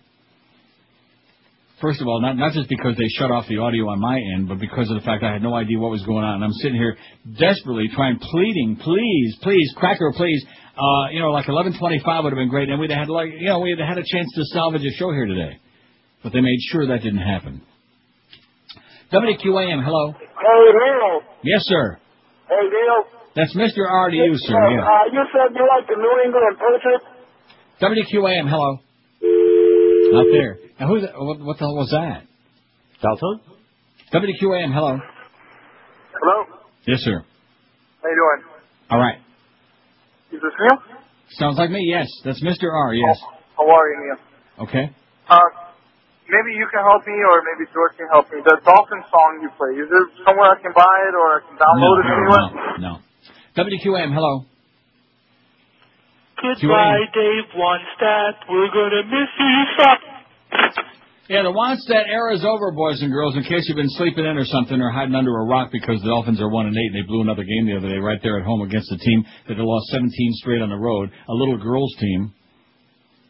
So Dave Wannstedt allegedly resigned. They got the whole story all cooked up there, and there was Eddie Jones this morning. We carried the press conference for a ponderous half an hour, and and Mr. H said this, and Mr. H said that, and he didn't want him to leave. Mr. H, yeah.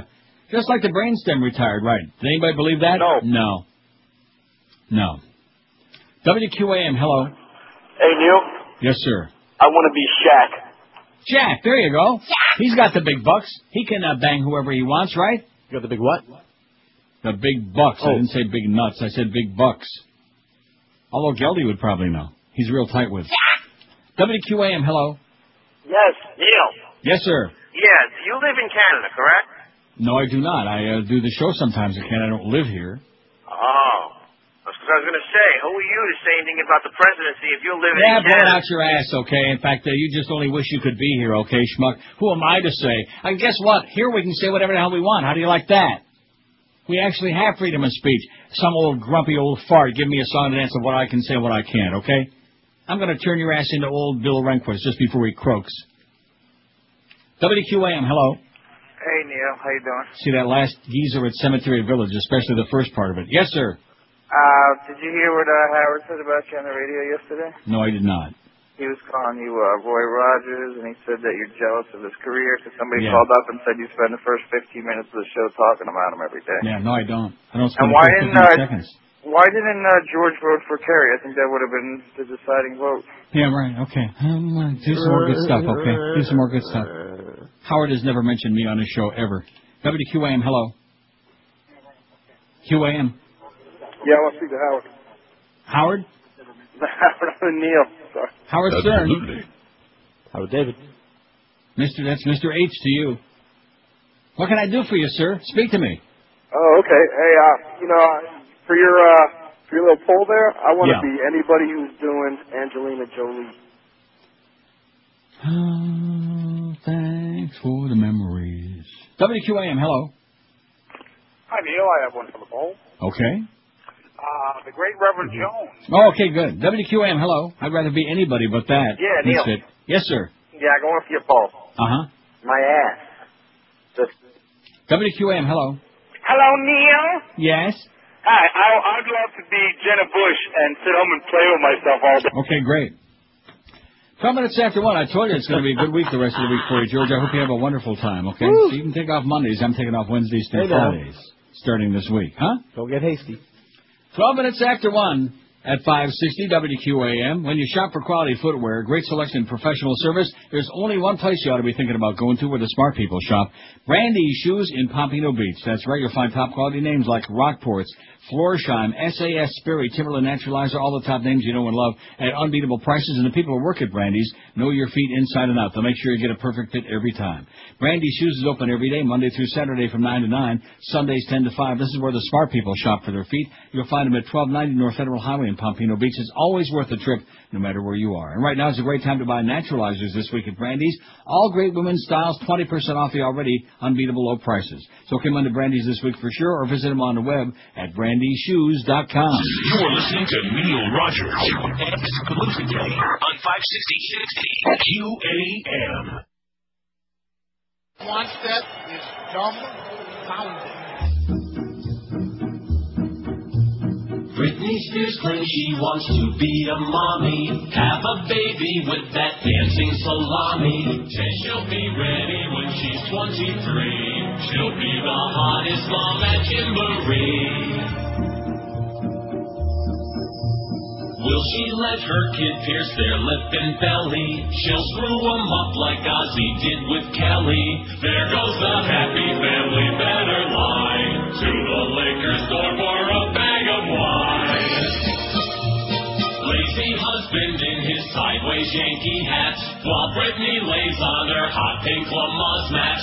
Two clueless dummies should not copulate. I hope someone convinces them to wait. They'll live 30, he's too dirty to become a pop. It's not fair to the kid in the high chair with your monster man. Boy!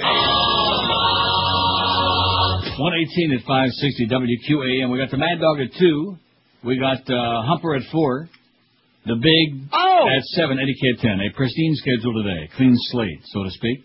You notice in that middle of that bit how kind of like changed pitch? Yeah. You notice that? Did you do that? No, that's just the way it is. Oh. Just the way it be. 5670560, pound 560 on the Verizon and Singular Wireless lines. Getting some sensational calls here today. That's the meat and potatoes, the bread and the butter of our lives.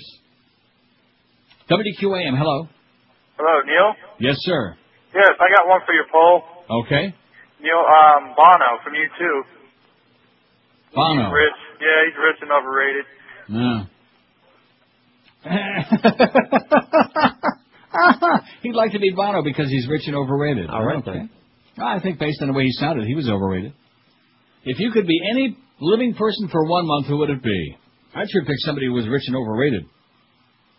Hugh Hefner, 133. He was winning hands down your pants, even though he's 98 and can't even get near it. Brittany's husband, 72. Richard Branson, 51. Tom Brady, 40. Donald Trump, 33. Jay-Z, 13. Bill Gates has got a dozen. Jack Nicholson's got a dozen. Vanessa Paradis has got 6. Sting, 4. Paris Hilton, 3. Tiger Woods, 2. And Shaq so far has got the big... All right. Big 0. Big O. What were you going to say? Was I going to say what? Oh, I thought you were going to say something else. I beg your pardon? Nothing. What was I going to say what? I can't say it. I can't say what I thought you were going to say. Josh, what is he talking about? I don't know. Let's ask Mr. Ray. Is there some Jamaican guy standing there in the studio with a bag, with a glad bag? Yeah, I just left. Oh, figures. WQAM, hello. Hello, Uncle Neil? Yes, sir. Yes, I was just calling because that one caller said Howard was talking about you for about 10 minutes yesterday. That was correct. Yeah, and what he said? He was just saying, some caller was calling up and saying there's a guy down here in South Florida market that keeps saying you're number 5 in the books. You know, you're doing anything. And he kept going, I don't care what Roy Rogers says. I don't care what Roy Rogers says. And the guy's like, it's Neil. And that was just pretty much it. He was just, talking about it for about 5 to 10 minutes. So there was probably the schmuck that just called before trying to stir up a pile of crap, even though, of course, I never said any of those things in the first place. He was just saying that. He goes, everyone steals my shtick and everyone copies me and, he's jealous of the career I have. The same stuff he always rants and raves about. Uh-huh. So, all right. Good talking to you, Uncle Neil. Thanks for the good news. Okay, Bye. thanks. So there you go. They actually did mention my name on the Stern Show. That's good. Keep my name alive, okay? Believe me, when you work for this crowd, you got to keep your name alive somewhere. Keep your tentacles and testicles out there. WQAM, hello. Neil. Yes, sir. Got one for the poll. Even though he's married to that bitch, you can still say bitch, can't you? Or is Knuckle Powell going to knock on my door? Until about 2:30, we can still say bitch. Okay. Even though you get to bang that bitch, Jennifer Aniston, how about Brad Pitt? Brad Pitt. Okay, you got him on. Thanks, Neil.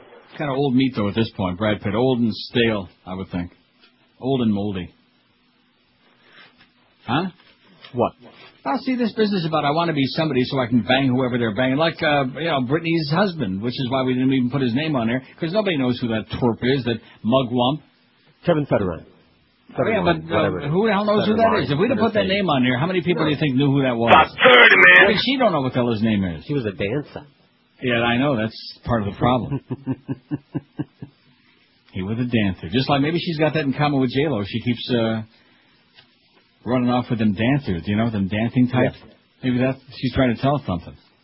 WQAM, hello. Hey, Neil. Yes, sir? Yeah, how about O.J. Simpson and Michael Jackson? WQAM, hello. Yeah, Neil. Yes, sir. I want to be Tyson Beckford, that black model. Tyson Beckford? Yeah. Okay, have no idea who it is, but he wants to be some black model. 5670560. What? What? Pound 5. I think it's funny because it's true. What? It's what true. You said, yeah. A fag? Oh, you know who's back on, and I don't watch that show anymore, but I just happened to be channel surfing the other day on The Young and the Horny. Malcolm's back on there. What's his name again? Oh, Shamar Moore. Shamar Moore. The Shamar Moore I see him, the more I want him. I wouldn't mind being Shamar Moore. You can put him on there if you want.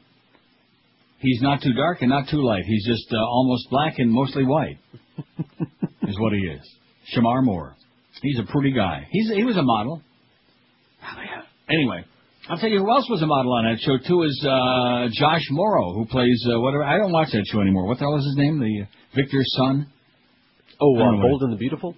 No, the Young and the Horny. Not the old and the grotesque, the Young and the Horny. Yeah, they're all the same. Whatever his name is, Victor's son, whatever his deal is. He was a model. That was the one Dan Stewart was in there telling us about that day. Oh, we're fine. A lot of grotesque stuff that should never have been on the air in the first place. You're an idiot, Dan. You're a moron, okay? And by the way, the paperboy says he ain't interested, and neither is Adam. Yeah. Neither one of them wants to touch the best party if they could find it. Dan. Viacom says Super Bowl fine unconstitutional. How do you like that? They insist that it was unconstitutional. I'm going to get into that. In fact, I could do it right now. You know what? Good. Now that we did such a fine job of getting everything like backed up in there, that was great. Because we were like, how the hell did I do that? Magic. It must have been by magic to catch up with 80 million spots and have most of the show just gutted out here today. We're just like going through the motion in case you haven't noticed here today because they've stolen the whole damn show away today. But you just keep going and calling up Howard, making up crap, and I said this and I said that. It isn't going to work.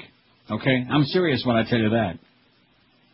In a 94-page document filed with the FCC last Friday, Viacom said the Commission's notice of apparent liability that spelled out the $550,000 fine for Janet Jackson's wardrobe malfunction during the 2004 Super Bowl halftime show was inconsistent with the Commission's indecency standards and cannot be reconciled with the Communications Act and FCC forfeiture policy. The document also states that the NAL violates the First Amendment and places in doubt the constitutionality of the entire FCC indecency enforcement regime. Essentially, Viacom has drawn a line in the sand and intends to fight the FCC fine to the bitter end. How do you like that? All right. They're our heroes. Throughout the filing, Viacom attacks the constitutionality of the FCC's ability to enforce the fine.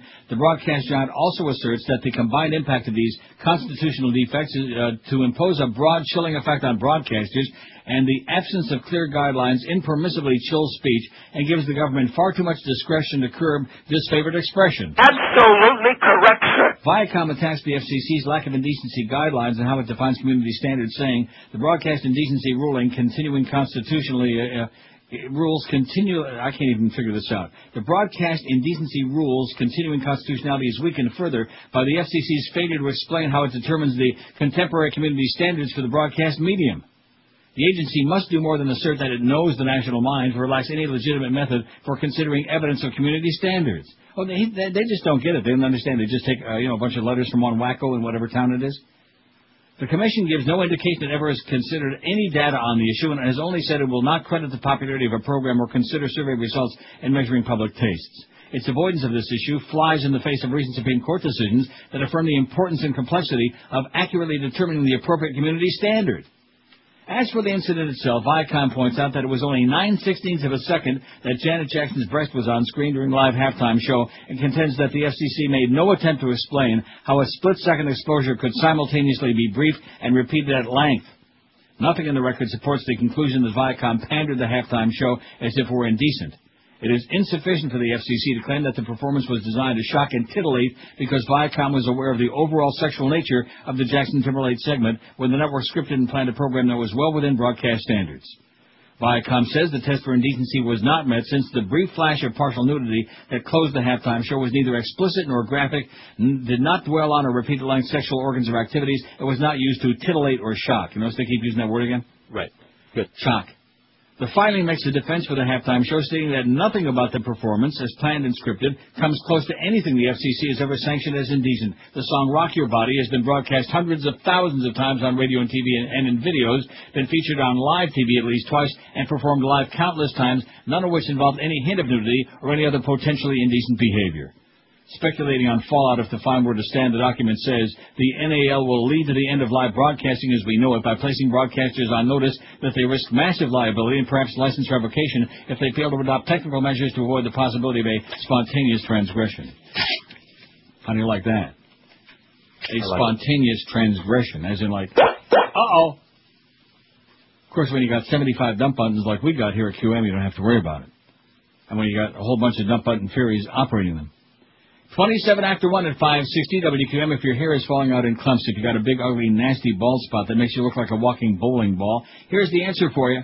My good friend Charles Alfieri, the best in the business. Charlie's been helping and haping the famous and not so famous look their best for over 30 years now. Say it again. About 30, man. You wouldn't even recognize Charlie's work when you see it because Charlie's created the best, the most natural-looking system in the world. His natural skin-like hair system is 100% undetectable.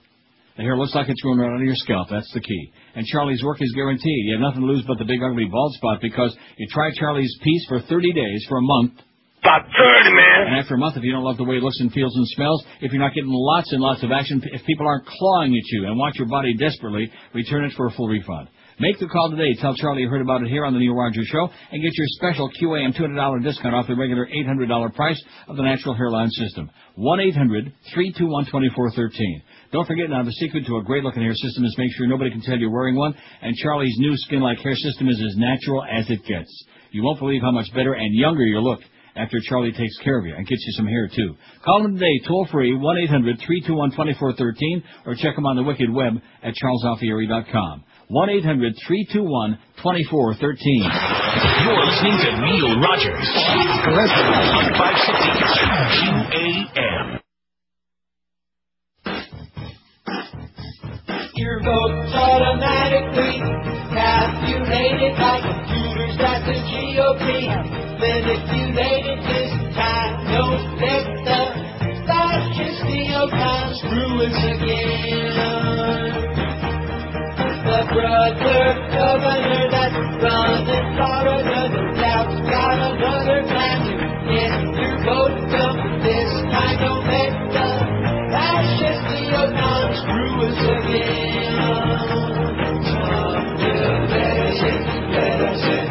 Staffers and clean white faces, a man that's you get it. Let us up. We don't live here. Let us in. Clean white crafty men. Man goes triangle bush, wins you're the good. And conquer snow. My loins with God of fear.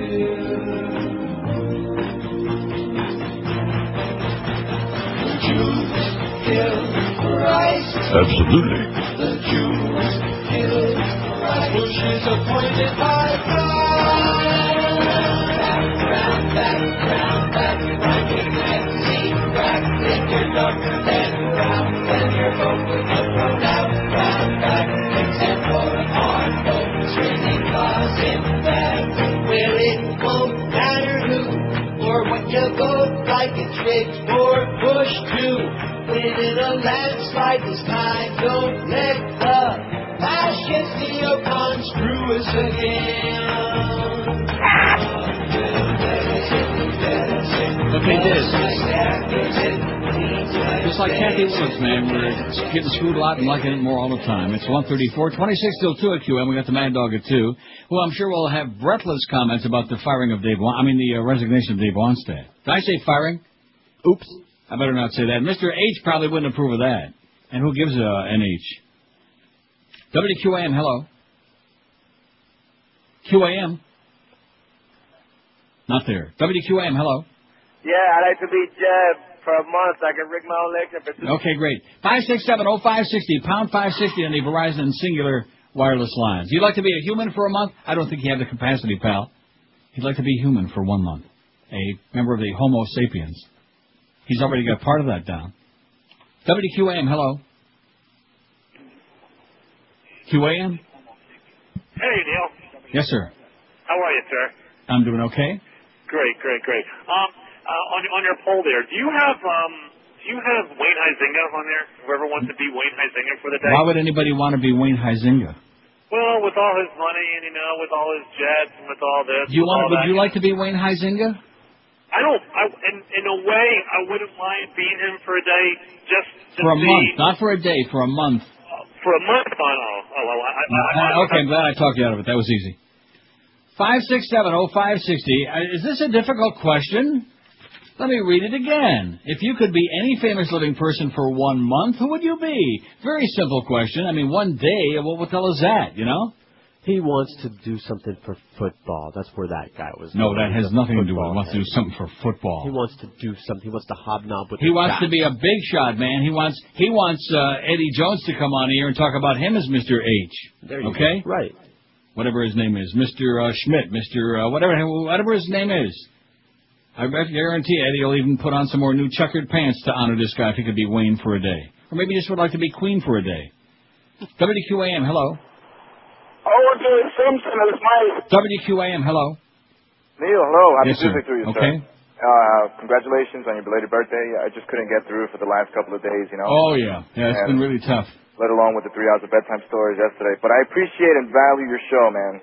You're my source of news, and I count on it being true and uncensored, unlike the Nazi media, Mm-hmm. But in any event, I just sense you're a little frustrated. It could always be worse. You could be working for Clear Channel. Just cheer up. Sounds like you're dying over there, and I love your show and the format. What does that mean? I don't understand what you just got you saying. What does that mean? I don't know. I just sense this frustration in you, Well, there's tremendous frustration working for this company because they treat people like crap, like garbage, and they play fast and loose with this show. Of all shows, they play fast and loose. I mean, we're basically on whatever they feel like it. That's the way the show works. Unfortunately, you're getting cut off by Howard, man. But I love your show and I love the format, and it could always be worse. You're in Canada, so I'm here in Jesus. Now you're talking. Now you're making sense. Okay, Pally. Thanks for the job. Oh. Yeah. Good luck to you. 5670560. I could be working for Clear Channel. At least I'd be syndicated, you know what? Be working for another bunch of grave robbers. That's the reason, just like that thing from Viacom said that I read only minutes ago. That's why commercial radio's on the way out. It's just about dead as a doornail, I'm serious. Because Sirius and XM, and then, of course, what's going to happen, and I don't know why people aren't realizing this already, the FCC, the bunch of Nazis that they are, especially with this new so-called mandate that the moral values crowd has got, they're not going to let that just go. They're not going to ignore that. They'll eventually, it might take a while, but I doubt it, they'll, especially with all the cooperation they have from the weak-kneed people in Congress in both parties, they'll start regulating whatever is on Sirius and XM, anywhere. If it comes in on your pop-up toaster, they'll start regulating that too, because the way the government and the FCC work is they make it up as they go along. Don't confuse them with the facts. I mean, the Viacom logic that's the problem with it. It's logical. You can't make up community standards based on the ravings of one or two lunatics, chronic people that keep the same complaints year after year, the same night. It's a hobby with them. How can you have a community, an area of 5 million people, and one or two people are going to determine community standards? There is no such thing as community standards. That's not rocket science. That's just a fact. But don't confuse them with the facts, because that messes up all their plans, Just like Tessio said. Messes up all my plans. And look what they did to him. WQAM, hello. Hey, this Neil? Yes, sir. All right. Listen, I'd like to be John Holmes for a month. Okay, dead, huh? I don't think so. He'd like to be dead for a month. Be a quiet month. Or maybe he'd just like to be like Gary Gilmore. He'd like to be hung. WQAM, hello. Uncle Neil, happy birthday, sir. Thanks. Today's November 9th, by the way. I appreciate it, but the birthday is ancient history, and Happy New Year. I know, but I didn't get it. It's hard to get through to you. Anyway. Yeah, I know. Hey, election morning you were talking, and you said something that has stuck in my mind profoundly. You told everyone, you said, if you voted for George Bush in 2000, this is your chance to redeem yourself. Yeah. If you vote for him again, you should have blood on your hands for the rest of your life. No, they should have. They do have blood on their hands. Including a lot of blood that's being spilled right over there now for no reason at all, just because we decided to go in there and thought it was going to be a piece of cake for Georgie's ego. And, that really stuck with me. And I thought if that doesn't get you there to make you vote for Kerry, I don't know what could. And I can't believe these idiots that we're in the same situation again. Yeah. Can you believe Bill Kamal came up to Fort Pierce and tried to get him some little boy loving? These idiots. Turn that radio up a little louder, pal. Yeah. Turn up a little louder. Up, down. Sorry about that. 20 till 2. Isn't that amazing? That's all they really care about is Miss Kamal. And the best part is he was still on. He didn't even realize it. He just, he thought that was going to be click, and he just kept going on. That's all they really care about. And this guy's giving me a big song and dance about George. You don't give a flying crap about George Bush. You're just another jackass is all you are, man. That's America for you. Like that. You belong in the red states, and guess what? You're in one. Oh, how do you like that? Be afraid. Yeah, be very afraid. Well said, sweetheart. 20 till 2 at 560 WQAM. Now is the time to save like never before at Armstrong Ford or Homestead. They must clear out all remaining 04s to make room for the 2005s.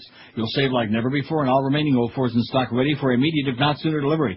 And all the 05s are in and ready to roll out. Plus, for a limited time, get 0% financing on any of the following: Explorers, Escapes, Focuses, Tauruses, and Mustangs. Certain restrictions apply. The lots at Armstrong Ford or Homestead are jammed with more 05s arriving every day. They're cutting prices right now to save you a ton of cash.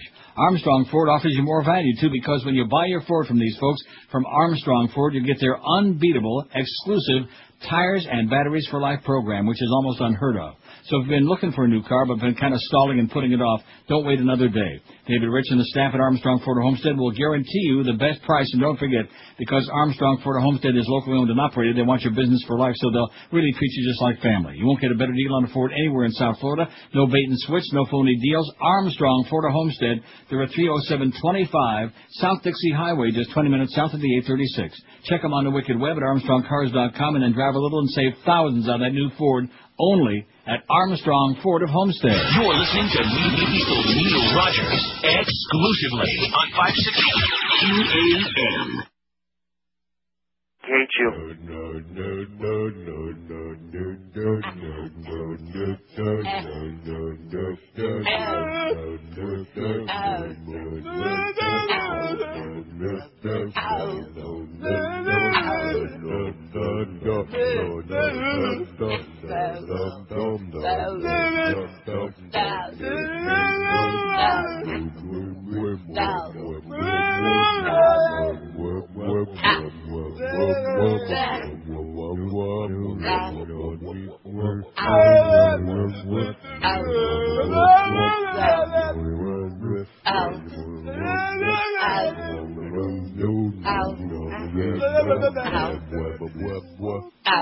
There's the new national anthem of Jesus Land. Oi! Got kind of a good ring to it, you know? 146, 560 WQAM. Anyway, Howard Dean, remember him? Mm-hmm. Ponders bid to become DNC chairman. Former presidential candidate Howard Dean, who should have been the candidate and would have won by a landslide, is considering a bid to become chairman of the National Democratic Party. He told me he was thinking about it. Steve Grossman, himself a former chairman of the DNC, said yesterday Grossman was a Dean backer during the former Vermont governor's failed presidential bid. Laura Gross, his spokeswoman, said it was far too early to be speculating on that. The election was less than a week ago, but Grossman said it's not too soon for Democrats to focus on their future leadership. I strongly urge Dean to seek the position, he said. Howard is the voice of political empowerment, and to me that's important for the Democrats to get their sea legs back as quickly as possible to get back beyond the disappointment of last week and believe there's a bright future ahead for the Democratic Party. Do you believe that? Well, whatever. He wants them to believe it. Believe. You got to believe. 5670560. By the way, in case you missed it, Howard, whatever his name was, Dave Wannstedt. See, out of sight, out of mind. Dave Wannstedt resigned, and Mr. H accepted his resignation with much. Of course, who wants to stay in a motel right in that neighborhood necessarily? Would you? No. It's right down the street from where you're sitting right now. Not this kid. I know all about it. WQAM. Hello. Uncle Neil. Yes, sir. How are you? Belated happy birthday to you.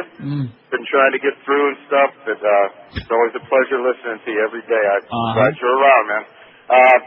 Just wanted to make a comment. The best thing about the whole election The best things in life are free, man. Yeah. The best thing was that you resurrected that Chicago tune dialogue. Yeah. You know, it says it all, man. That sure it had a tremendous impact, didn't it? Yeah, if only. It's not the same crowd, man, as back in the day. You know, that was a different era, a different group of people. But it's ironic how but their brains are all fried now. See those people? They're all like dropped out and. Really, just one last thing. Yeah, I heard that spiel that the guy that called Howard yesterday morning. But one good thing, he did say your name about at least a half a dozen times. He said Neil Rogers. So that's not all that bad. Howard did? Howard did, yes. Well, I keep saying it, Howard. No, Howard knows who I am. In fact, Howard's He's actually... got to know who you are. Yeah. You know, I mean, come on, he's in the...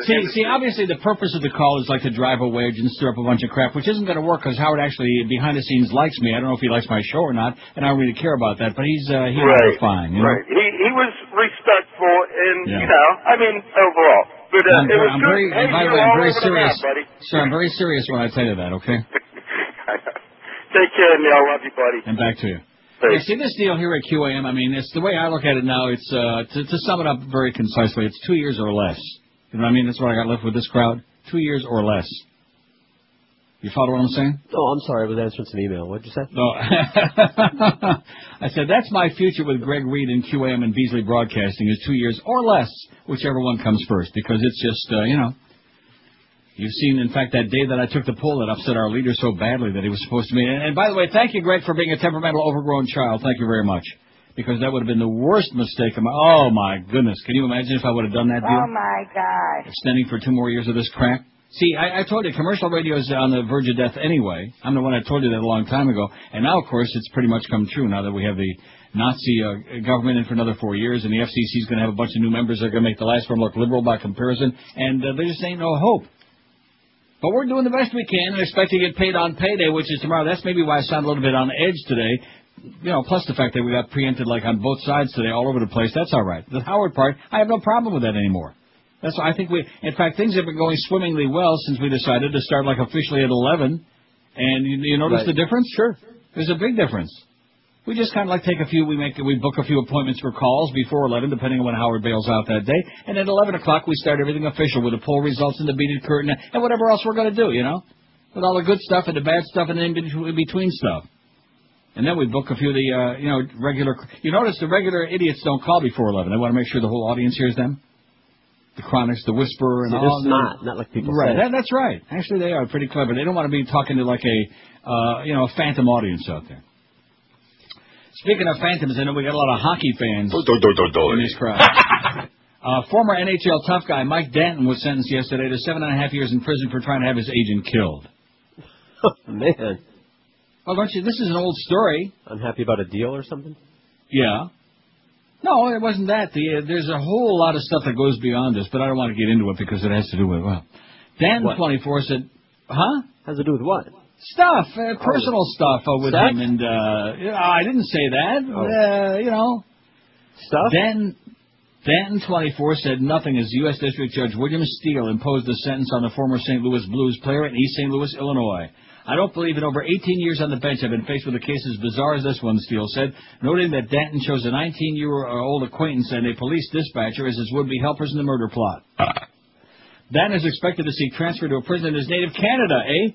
As for his hockey career, there's no parole in the federal system. The judge noted Danton may not be allowed to return to the U.S. after completing his sentence. Plus, there's no games being played anyway that count of any consequence, because the NHL is in this death mode thanks to that idiot Gary Bettman. There is the nerd of the century is Gary Bettman. Sounds isn't exactly rich. No, exactly. There's Bill Waters on there on Leafs TV. You want to hear a little Leafs TV? Sure.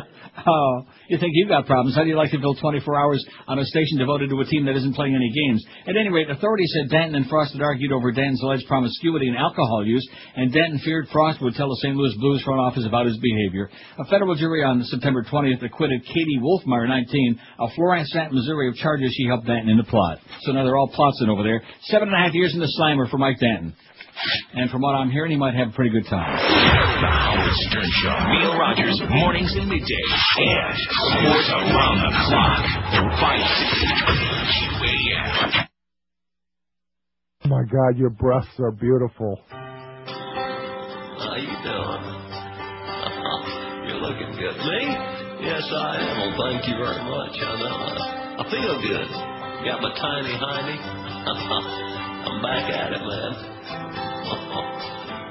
You look pretty. Hot damn, I look sweet. I'm one sexy piece of meat. Arteries aren't clean, but I'm just still as obscene for a tale. You wish you were me. Yeah. Had my surgery and way too much Hillary. Damn near almost died, 'cause all the food I ate was fried. But Slick Willie's back, my veins free from plaque. Just hoping that I don't have a heart attack. Taking Lipitor and trying to score. I'm driving my Prius to the adult bookstore, and I bet you wish you were me. And who could blame you? Ow. 158 at 560 WQAM. Why don't we put that on there? Bill Clinton on the poll. All right. And what about Britney Spears? We didn't have many women get through. Of course, we only have about 4 or 5 listening. Blue states buzz over secession. I don't think I have time for this, but it's so great. Secession, which didn't work very well when it was tried once before, is suddenly red hot in the blue states. It's in certain precincts anyway, it says. This is in the Washington Times. One popular map circulating on the Internet shows the 19 blue states won by Senator John Kerry. Washington, Oregon, California. I beg your pardon? I said, all right. I'm turning the page. Will you just relax? The idea isn't just a joke, one top Democrat says. The segment of the country that pays for the federal government is now being governed by the people who don't pay for the federal government. Some would say, oh, poor Alabama. It's cut off from the wealth infusion that it gets from New York and California, said Lawrence O'Donnell, veteran Democratic insider and now senior political analyst at MSNBC. But the more this political condition goes on at the presidential level of the red and blue states, the more you're testing the inclination of the blue states to say, so what? Screw Alabama, with a banjo on their knee, right? Right. Mr. O'Donnell raised the subject of secession on the McLaughlin Group during the weekend. Bye-bye. 90% of the red states are welfare-client states of the federal government, Mr. O'Donnell said, who was an aide to Senator Daniel Patrick Moynihan. He said the red states that went to Mr. Bush collect more from the federal government than they send in. New York, California, Connecticut, the states that are blue, and all the states that are paying for the bulk of everything this government does, from Social Security to everything else, and the people in those states don't like what this government is doing. I think it's a great idea, baby. The secession movement already has spawned commercial opportunism. One website is selling T-shirts that read, I seceded. How do you like that? If you can't succeed, secede. Huh? All right. Not bad. Anyway, Hugh Hefner, 162, want to be Hugh. Brittany's husband, 87. Richard Branson, 63. Tom Brady, 46. Nobody wants to be Dave Wannstedt. Bye.